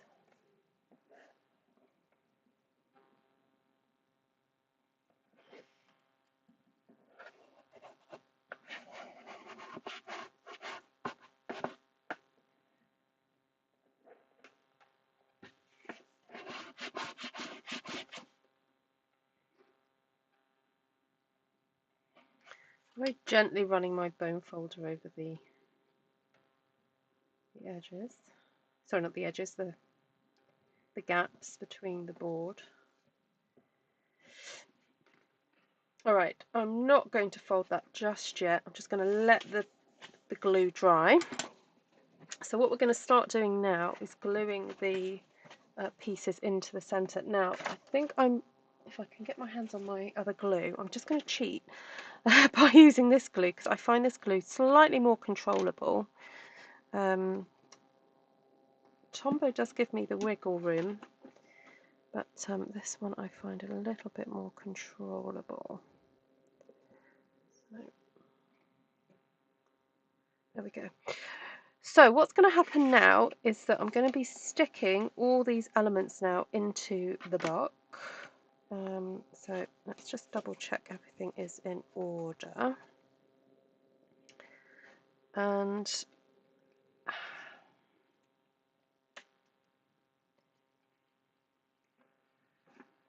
just trying to figure out which side I stick first and which direction it's going to fold in.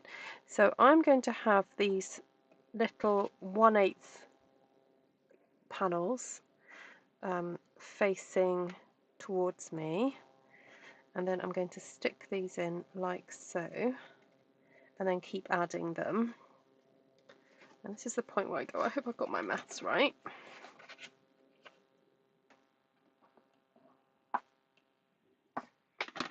Talking of maths, let me just get rid of all my workings out under here so I can have a cleaner area to work on. Hello. Oh, thank you, Kay. This is why everyone needs to have a Kay in their lives.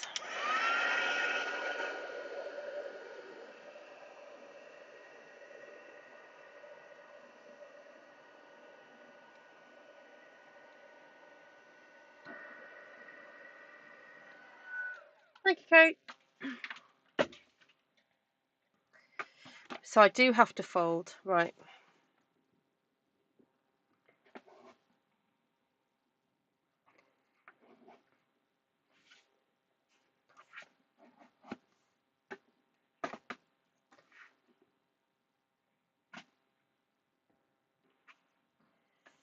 This is a scary bit.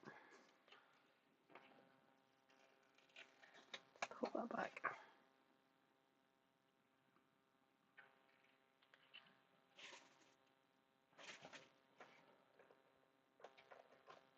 Night, Janice. Thank you, Christine.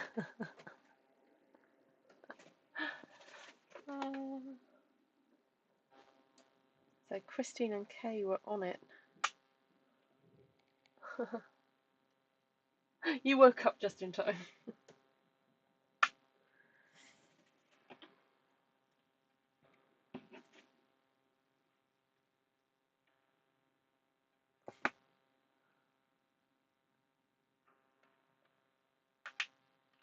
So for those of you just joined, I had stuck magnets underneath this paper so that it would close. Just going to pull that.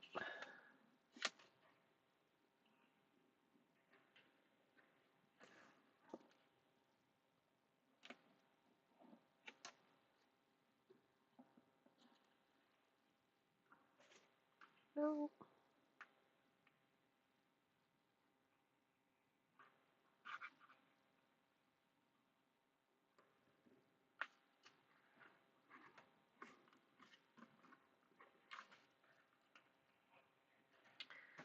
Oh, phew. Okay, so it's not quite going to cover it.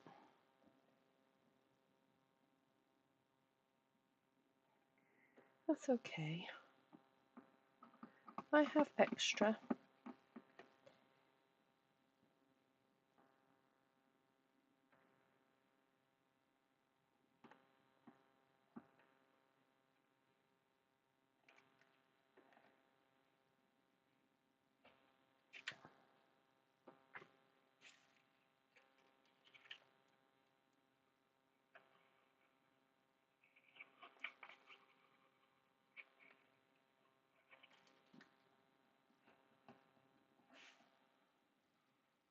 So yeah, it's not quite reaching the end, but I have got I've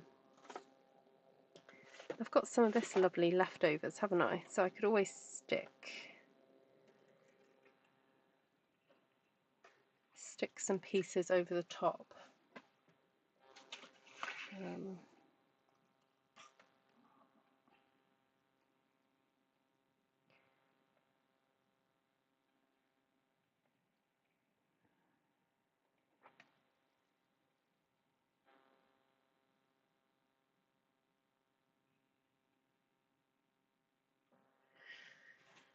my scissors.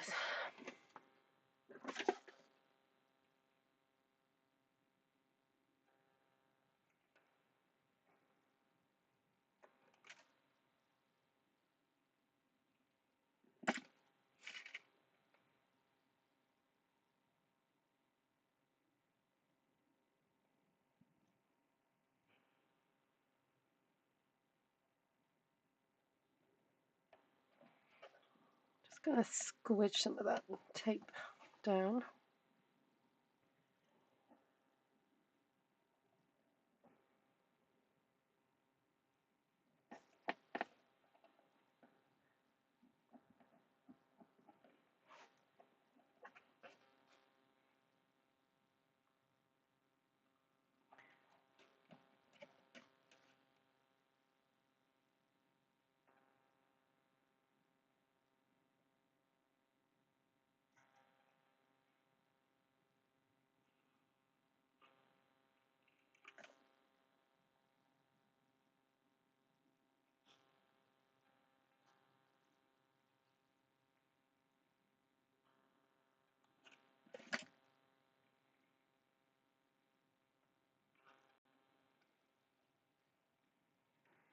Okay, that'll do. Let's cut that off.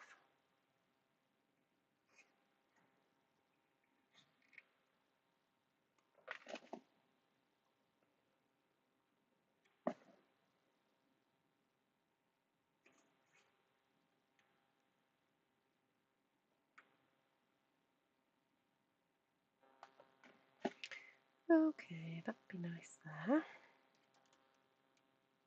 I'm not going to stick the edges quite down because I want to slip in maybe some greenery and stuff underneath, like that.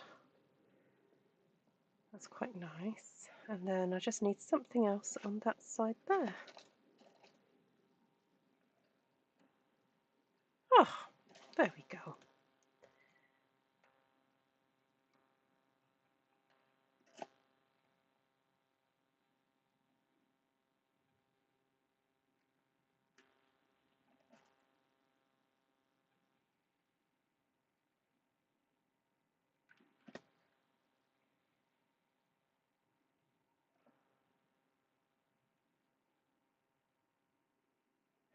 Oh, I just need a little piece, oh, unless I take back some of that tape.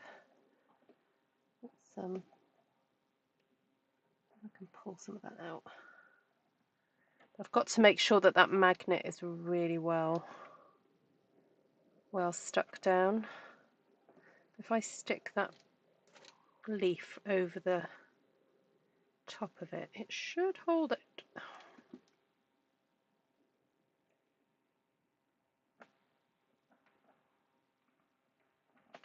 And stick that one.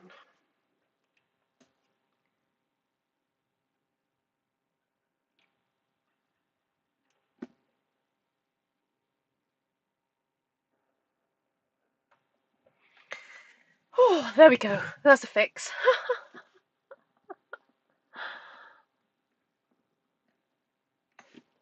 Yeah, indeed, Mary Beth. Yeah. Okay.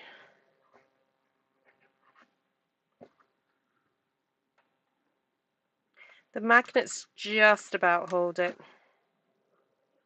Just about. There we go. Whew, right. Okay. Let's go back then. So I've got my layers set out here.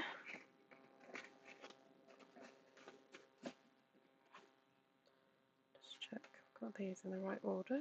Yep. So we're going to start with the longest. I'm going to use some of this glue here.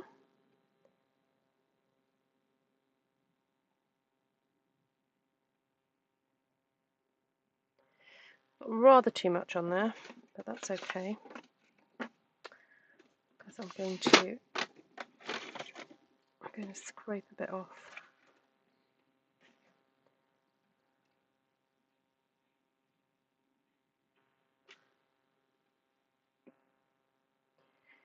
So this is going to be stuck onto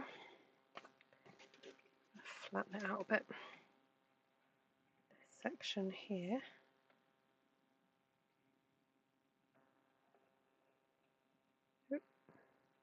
So this glue, you don't have as much wiggle room as Tombow. And it's kind of imperative that you get that first one exactly right, because all the others are going to match up to it. And I just need to double check I've got at least an inch space there. Yeah, I do. Okay. Get my bone folder. Thank you.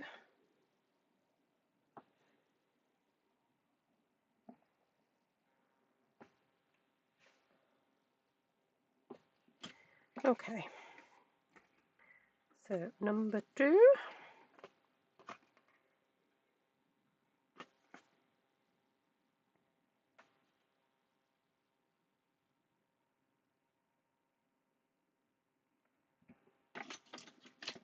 Put less glue on this time, and I'm just going to rely on spreading it.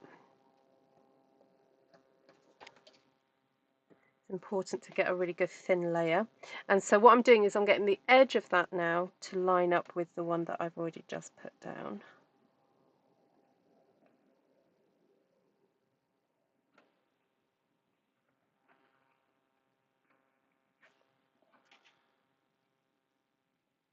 Bit of pressure, open it up and just make sure that the line, the top and the bottom fully align with the one that's just gone down.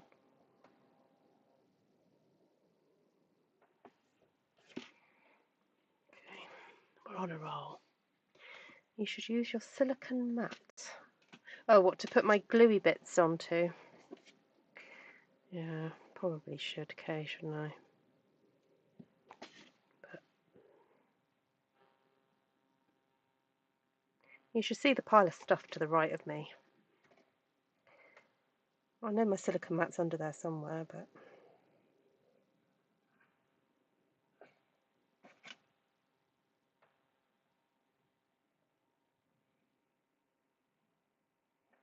Of course, if you wanted to make an album like this but didn't want to do all the fancy dancy florals at the top, you could.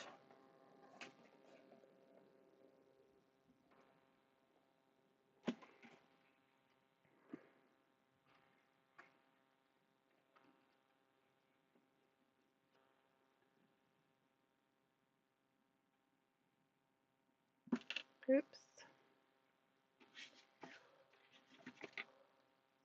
Night, Wendy. Sleep well.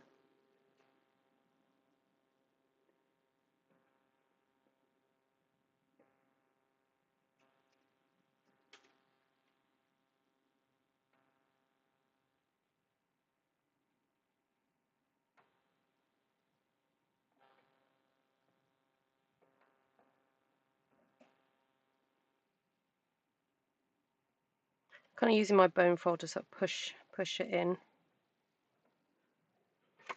Oh no, not yet. It's not glued down.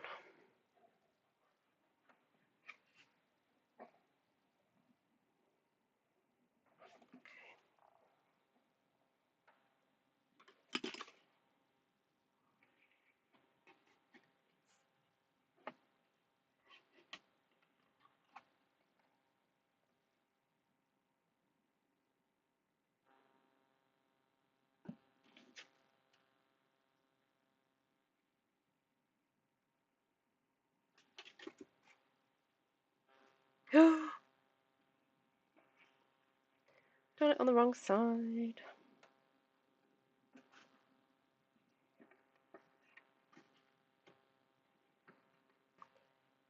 That was close.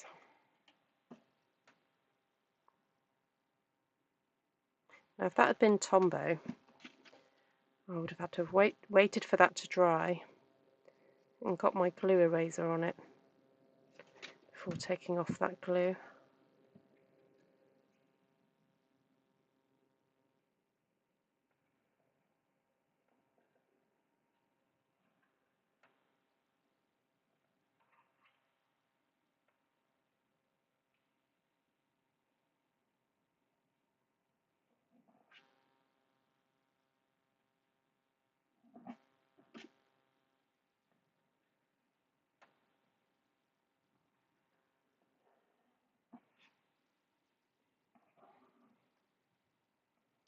Now the width of this piece of paper is slightly smaller. Let's see what it's like on this one.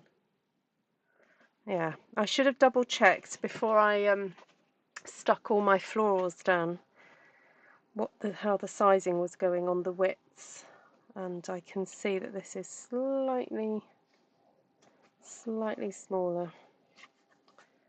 But there we go, it's on now. Good night, Miss Kay. Rest well.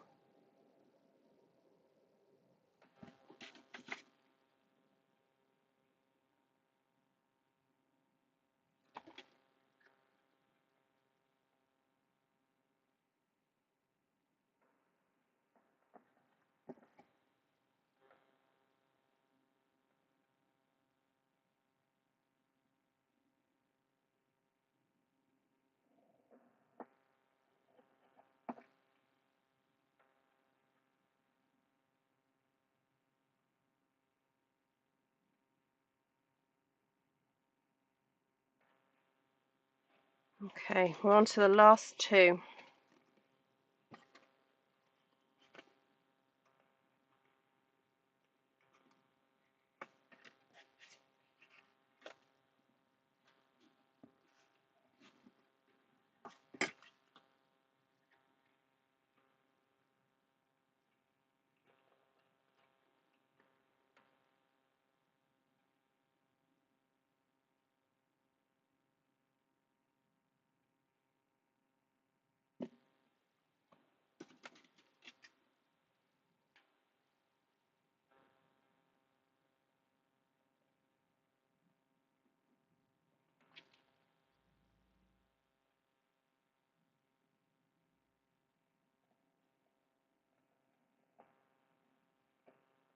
It's quite nice that I stamped, you know, when I did that stamping, I didn't even think about how it would show up in the kind of the gusset area, these margins or these bits that are sticking down. It's actually quite nice to have that pattern showing through there. So that's quite a nice little perk of this way of assembling this. Now obviously this one that's going to be stuck down now, I mean I could have it facing me like that. Normally I would actually just tuck it the other way, but this is so pretty I don't want to cover it. So I am actually going to this time have it facing forwards, because I think the pink sort of melds into the pink of the paper anyway. So it's all good. Ruth, my face is zoomed into my laptop screen, holding my breath. Do you want me to zoom in, Glenna?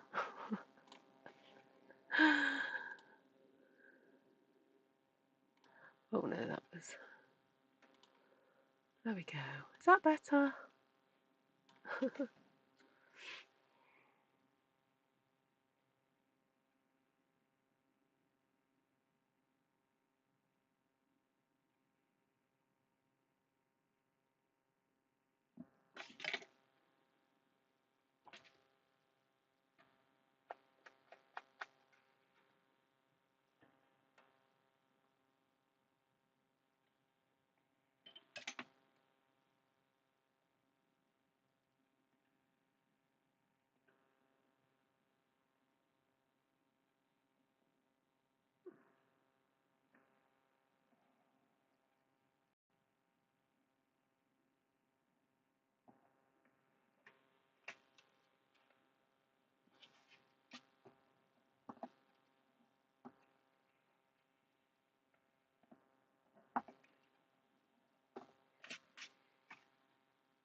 Now, in hindsight, I would have stamped the back as well.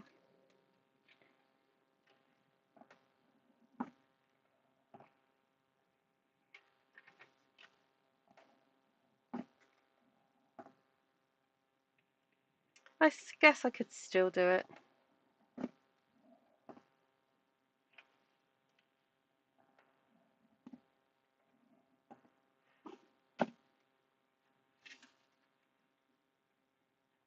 Right, let's just check this works.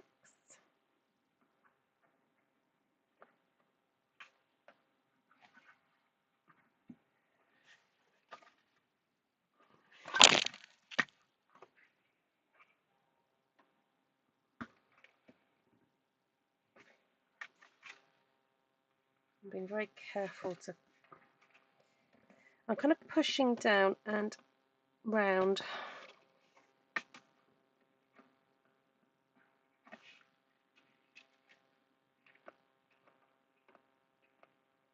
Oh no, come on.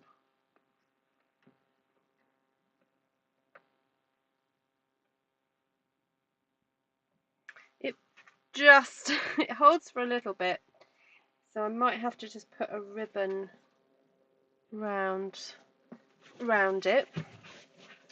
And I just so happen to have some very nice ribbon that matches some of the colours I've used.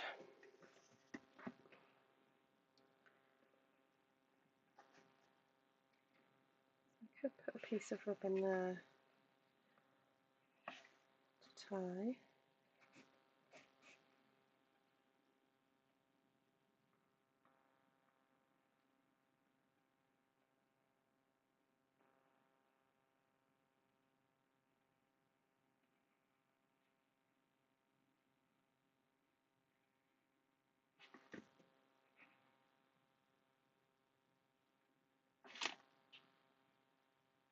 How gorgeous is that?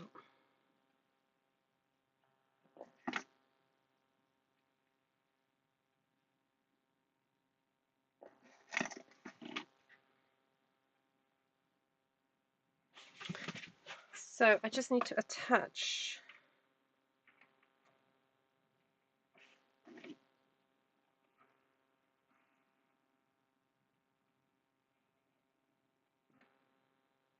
that under there.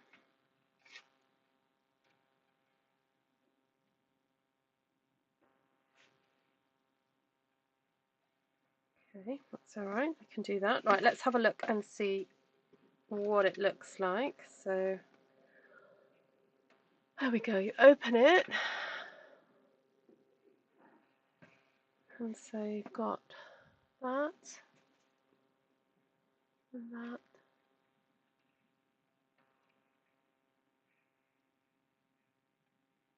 So if you like this video, if you've enjoyed this tutorial, please give me a thumbs up, and I will film a little short just doing this, and please share that short out and give it lots of love. Okay, so I don't like seeing the join there.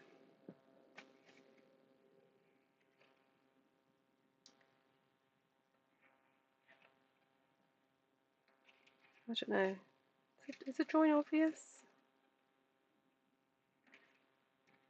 Because I do have some of the spare paper that I could just stick a panel.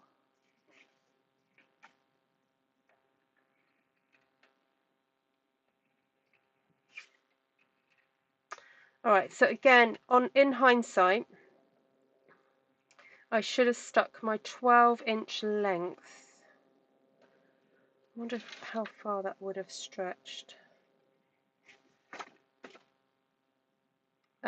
It would have. Alright, so when I go to write this up, I must remember to stick the 12-inch length on the right-hand side, because then I could just stick the smaller panel on there and you would not have that line going across. Okay, so, and I think it might be nice to stick, I mean I could just go ahead and cut up pieces of this to stick on the back. How much of this have I got left? Oh yeah, I could just stick panels of this. I think I might just do that. So basically, what have I got here? 2.5.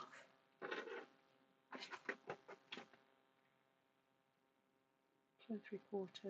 So 1/4 of an inch smaller than what I did those at.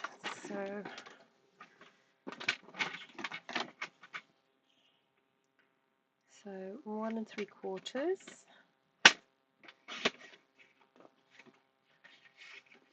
2 1/4.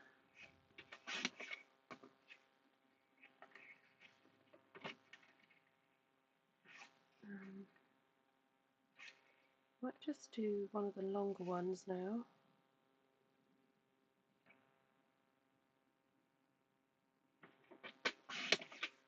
4 3/4.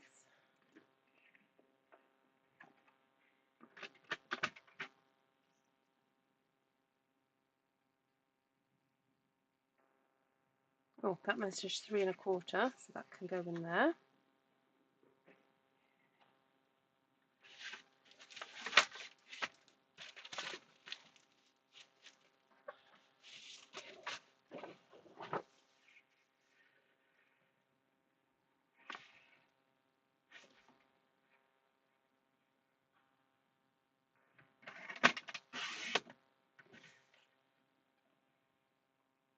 Do you think I'll need another piece?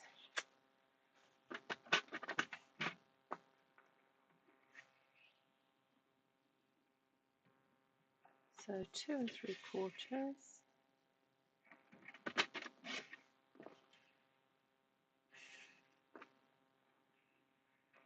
And then 3 3/4.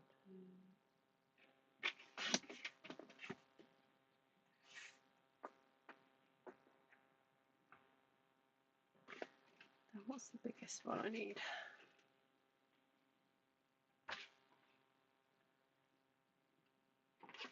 Oh, I just had my ruler. Where's it gone? There it is.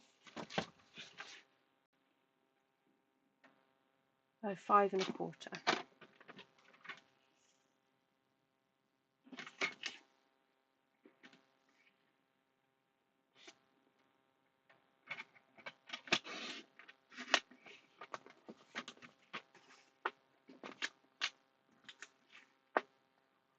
So I need one more piece.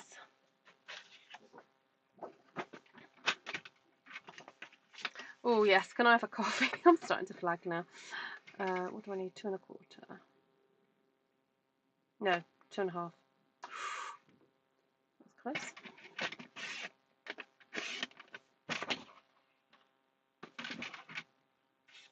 So which one do I need next? 4 1/4.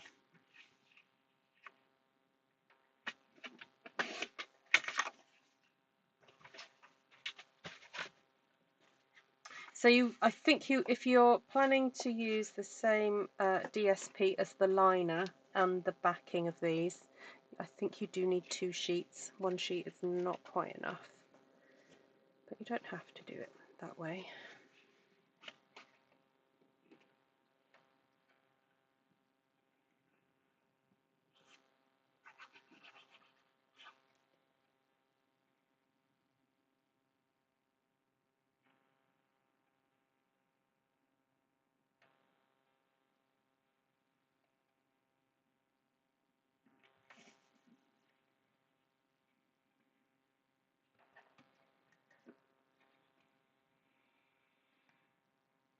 Thank you, Lisa.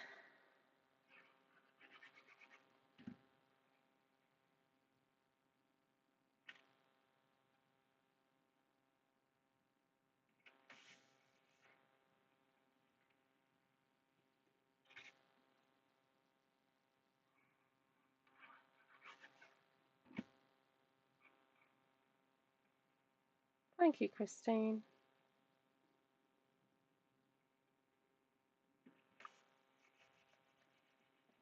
Yeah, I've got an idea who I could give it to. I was thinking of a younger person in mind, really.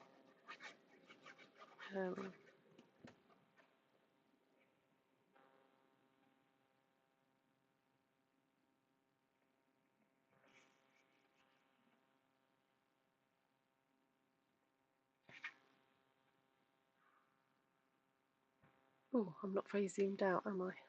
Let me just zoom out a bit. Okay.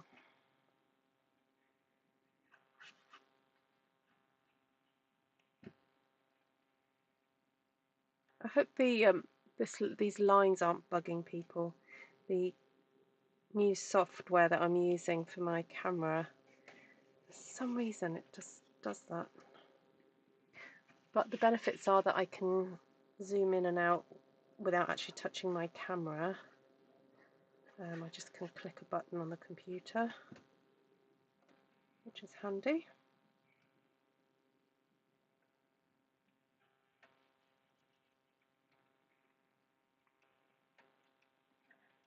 And none of the little sort of the fiddly bits are getting tangled up with each other, which I'm quite pleased about, because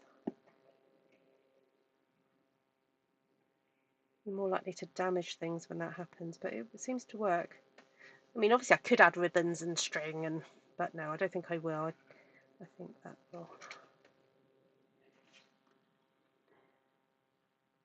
be asking for trouble, really.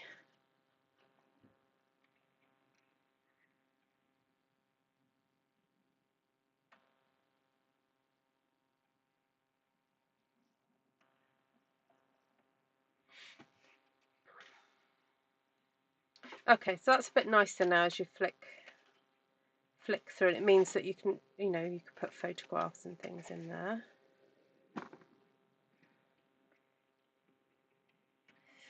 So I just need to stick a ribbon, that point there. Basically want it in the middle, really, of there. Put a little pencil mark.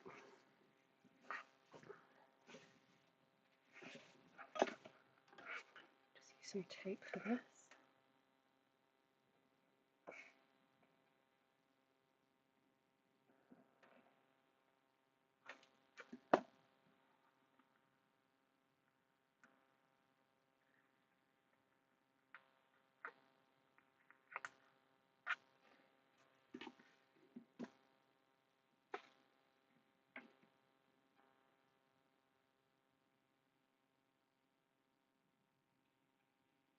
Right, is there a right or wrong side to this?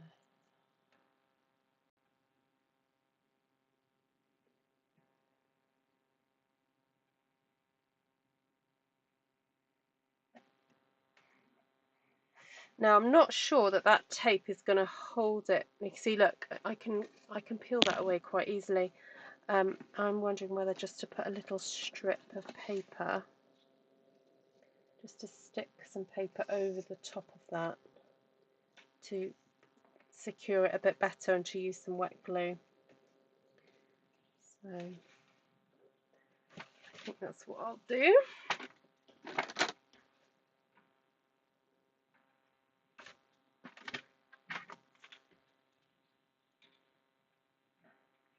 Just so happens I have some here. I mean the little strip, that is.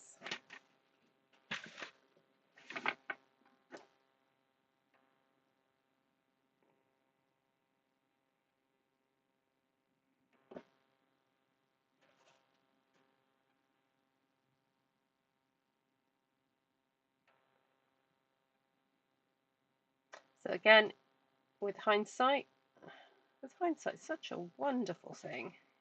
I could have stuck the ribbon underneath the lining paper.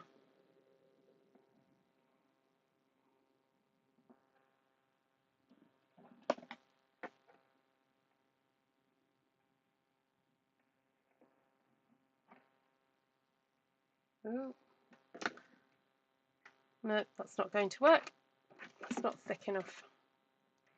I need a thicker piece.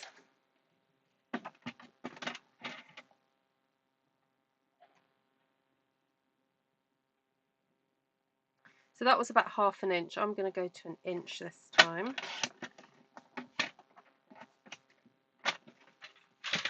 Because it needs to actually stretch over the ribbon more effectively. Yeah. There we go. You learn that. Had to try. I had that little piece there, I thought I would. But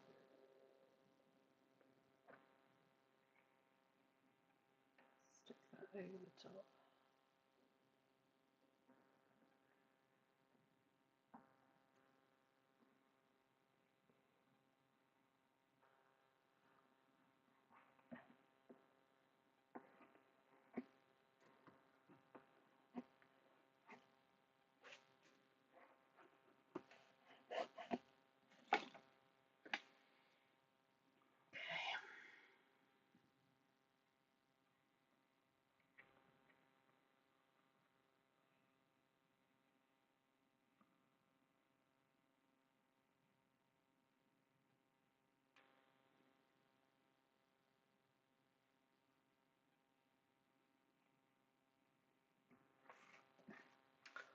There you have it. Make that into a slip pocket. Use a skinny piece to cover the other joined area. Oh.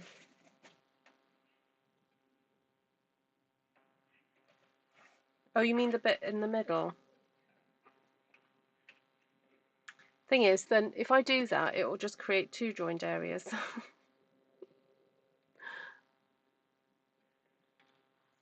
Yeah. I think I'll just take my lessons from this. But no, I'm really pleased how it's turned out. So pretty. And if you had some, like, my plan actually originally was to use the ephemera pack. How did I get it out? Oh no, I got it out and then I put it back again.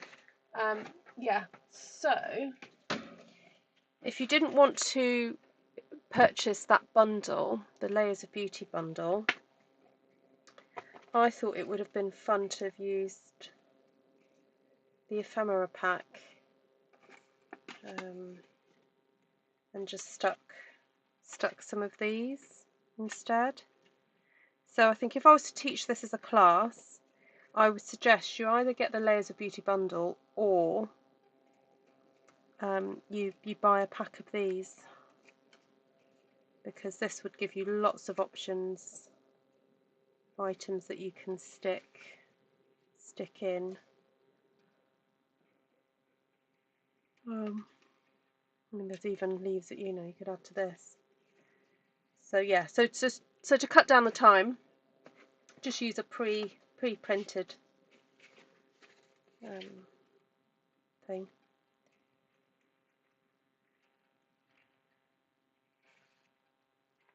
Yeah, that would be lovely. Right, let's just quickly go through what I've used then. Just tuck that. Try not to get extra glue on it. Oh, let's put the lid on. Oh, actually, I could decorate, just realised, I could decorate this side with, because I've got a whole one of those left over.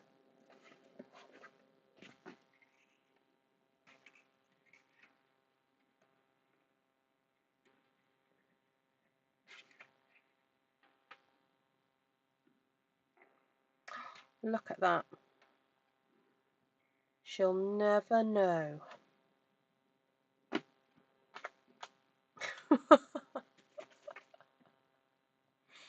She'll never know. Never know about the join.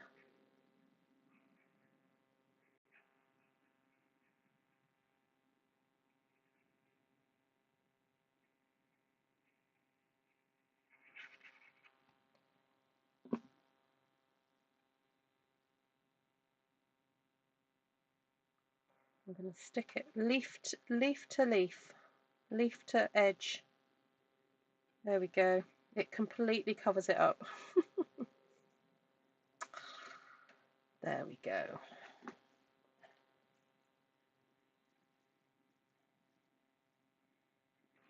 And that works, doesn't it?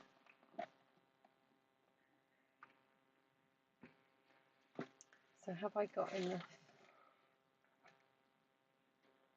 Got a few bits left over. Oh, oh, oh, there's more. Oh, there's more.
This one didn't quite cut out. It must have either moved or slipped or something when I die cut it, so the edges of this one isn't as close as some of the others. There we go. Oh, there's a tiny little flower there. That can go on.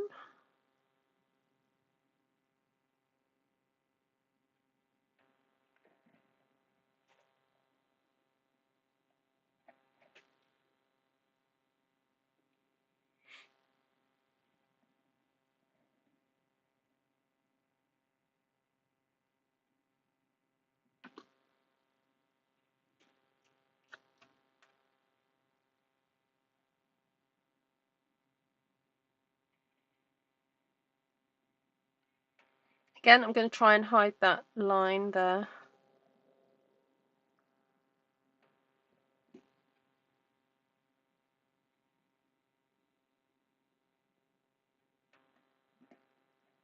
The embellishment opportunities arise at every side. Just got to learn to take them. How long has this taken? 2.5 hours. Okay. Yeah, so if I was to teach this as a class, you definitely will be getting homework.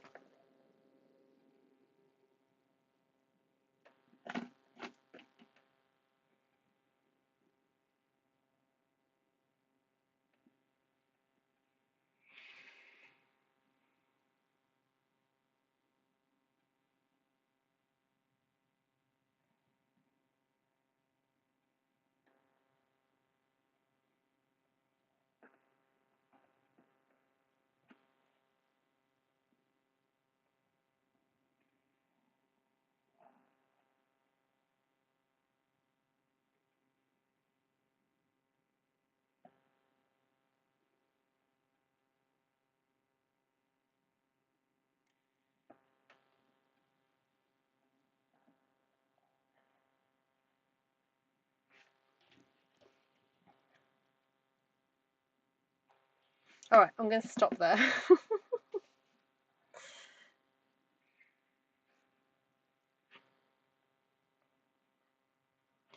Let's just go through product then. So the Layers of Beauty, see, look, it wants to come apart.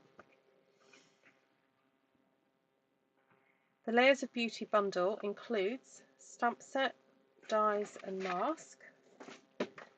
It's this one here, Layers of Beauty. Dies, stamp set, masks. By purchasing them all together, you get a 10% discount.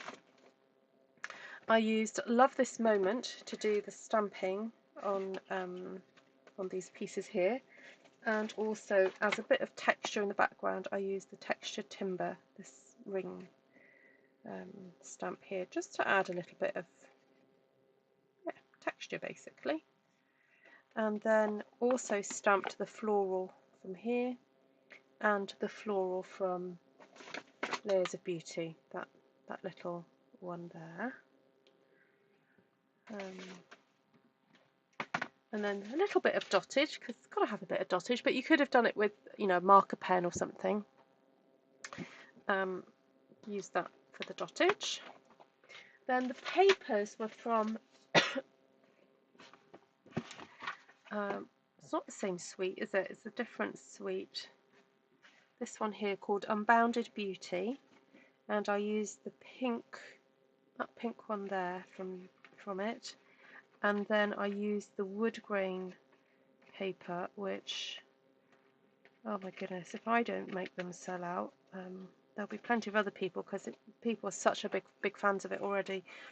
Number 8, Country Woods, and I used that one. But I probably could have used that one, that one, that one, that one. I could have used all of them in that collection quite happily, and it would have worked. Yeah. Right, what else did I use? I used some ribbon. I used one sheet of thick basic white.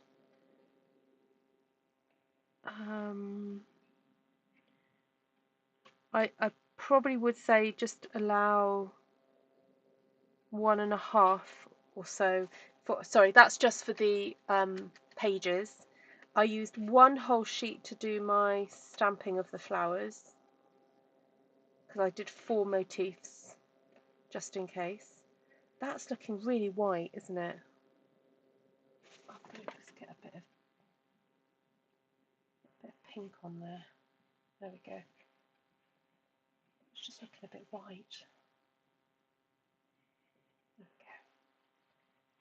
Okay. Looked a bit odd compared to the background. I'll do it to this as well. And that one.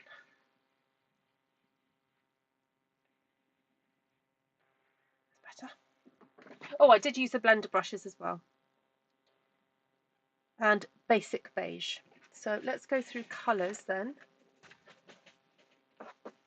So the colours I used with the stencils were Bubble Bath, Pretty in Pink, Flirty Flamingo, Shy Shamrock, and Lemon Lime Twist, and a little bit of Daffodil Delight for the centres of those daisies.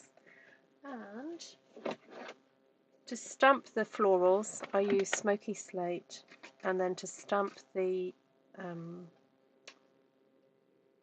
wood and the lines, I used basic beige.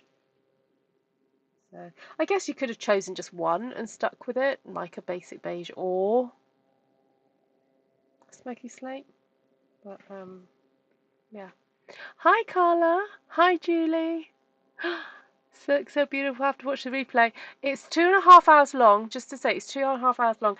You may want to just watch it on double speed, or fast forwards a few bits, because yeah, you won't want to kind of keep watching the stenciling. If I get time, I will try and chapterize the whole video so that you can just jump to the different ones. Yeah, because there's different kind of sections, sort of building. Yeah. Anyway, yeah. So I'll just do one more run through, just because it's so satisfying. There is something very satisfying about creating something and being pleased about it. What do they call it? The reward-driven. It's like something happens to your brain. It's really good for your brain to make something and be satisfied in it. It's yeah, with your hands especially. Well, no, you can only really make things with your hands unless you make things with your feet, which some people do. Amazing. Right. Oh, just before I go, my friend gave me some washi tape and stickers for my birthday. How cool are they? Right, so here's a little album. So it measures, just out of interest, 4 by just under 8. keep that up. Yeah, 4 by 8. So open it here, and that opens up, that opens up, and then you have a flick through like so.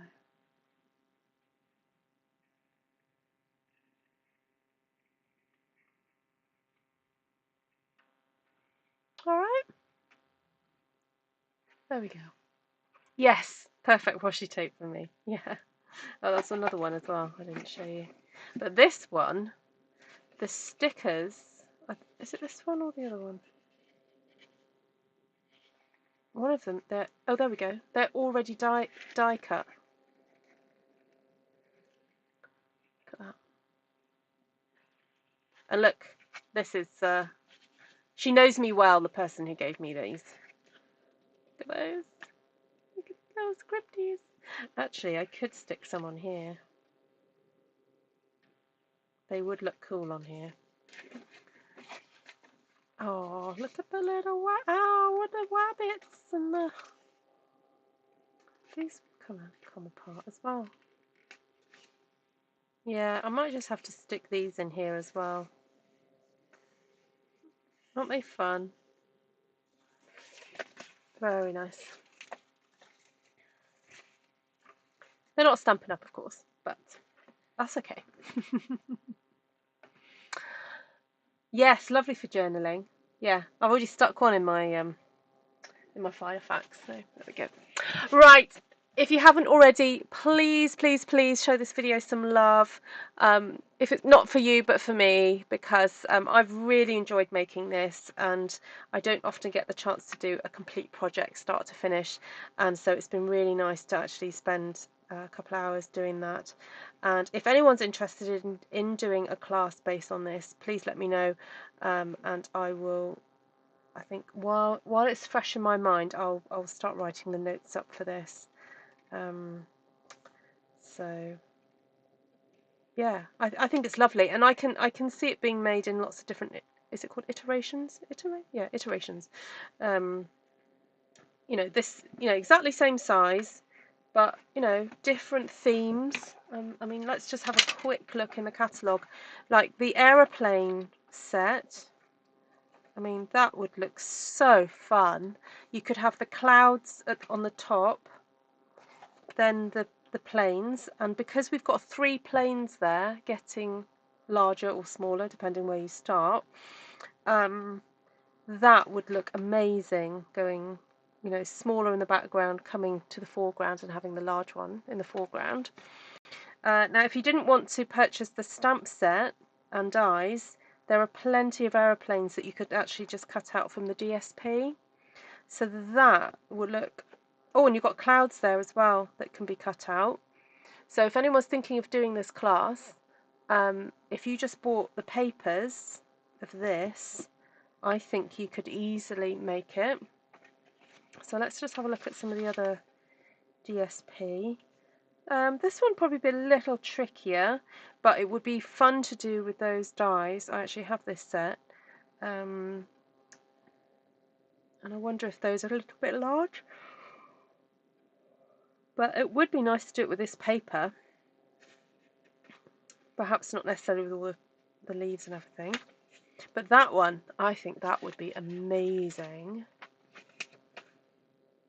Yeah, you could do it with the veggies easily, cut out all those vegetables. This one's a bit trickier because it's a bit hard to sort of see where you would sort of cut the paper, but you do have some pretty stamps, and those dies do cut those out, so that's doable. That one, certainly use the papers. Oh, look, you could have ducks on a pond. That would be fun. That would be fun.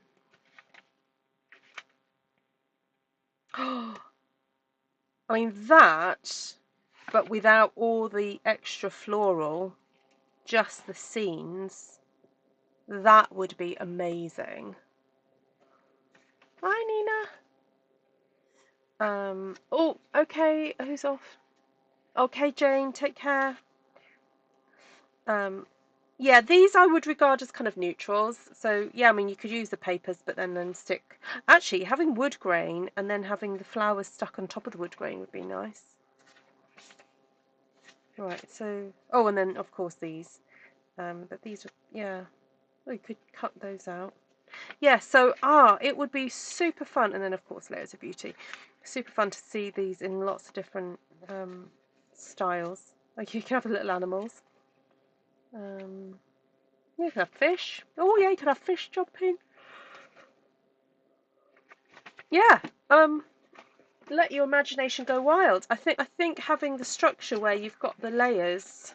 I mean, you can see they're getting taller as they go to the back.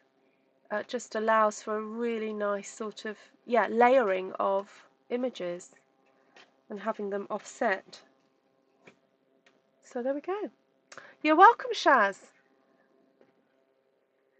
Lovely to see everybody. Thank you for hanging out with me. And those of you who are in Europe, it is a late one today. But right, so tomorrow I have got the Memories and More class happening. So if it's not too late, I'll come on and do a live. And then there we go. In the UK, it's 20 to 1. It's 12:40. Yep. So yeah. Well, thank you everybody for hanging out. I do appreciate it. Right, lots of love to you all. Thank you so much. And yes, I've got Lisa. Lisa wants to do every class that I do, but yeah, if anyone's interested, let me know. And UK. Leah, let me know if you'd like to do something like this. It's certainly a keeper. Right, take care, everyone.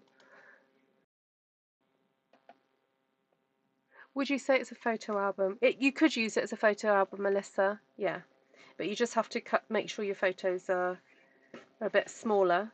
I think because we've got that, we've got the front and the back you could use. So you could stick photographs on the back and then maybe do journaling on the front. But you could have photos on the front as well. Yeah, I mean there you've got a space for one as well. So yeah.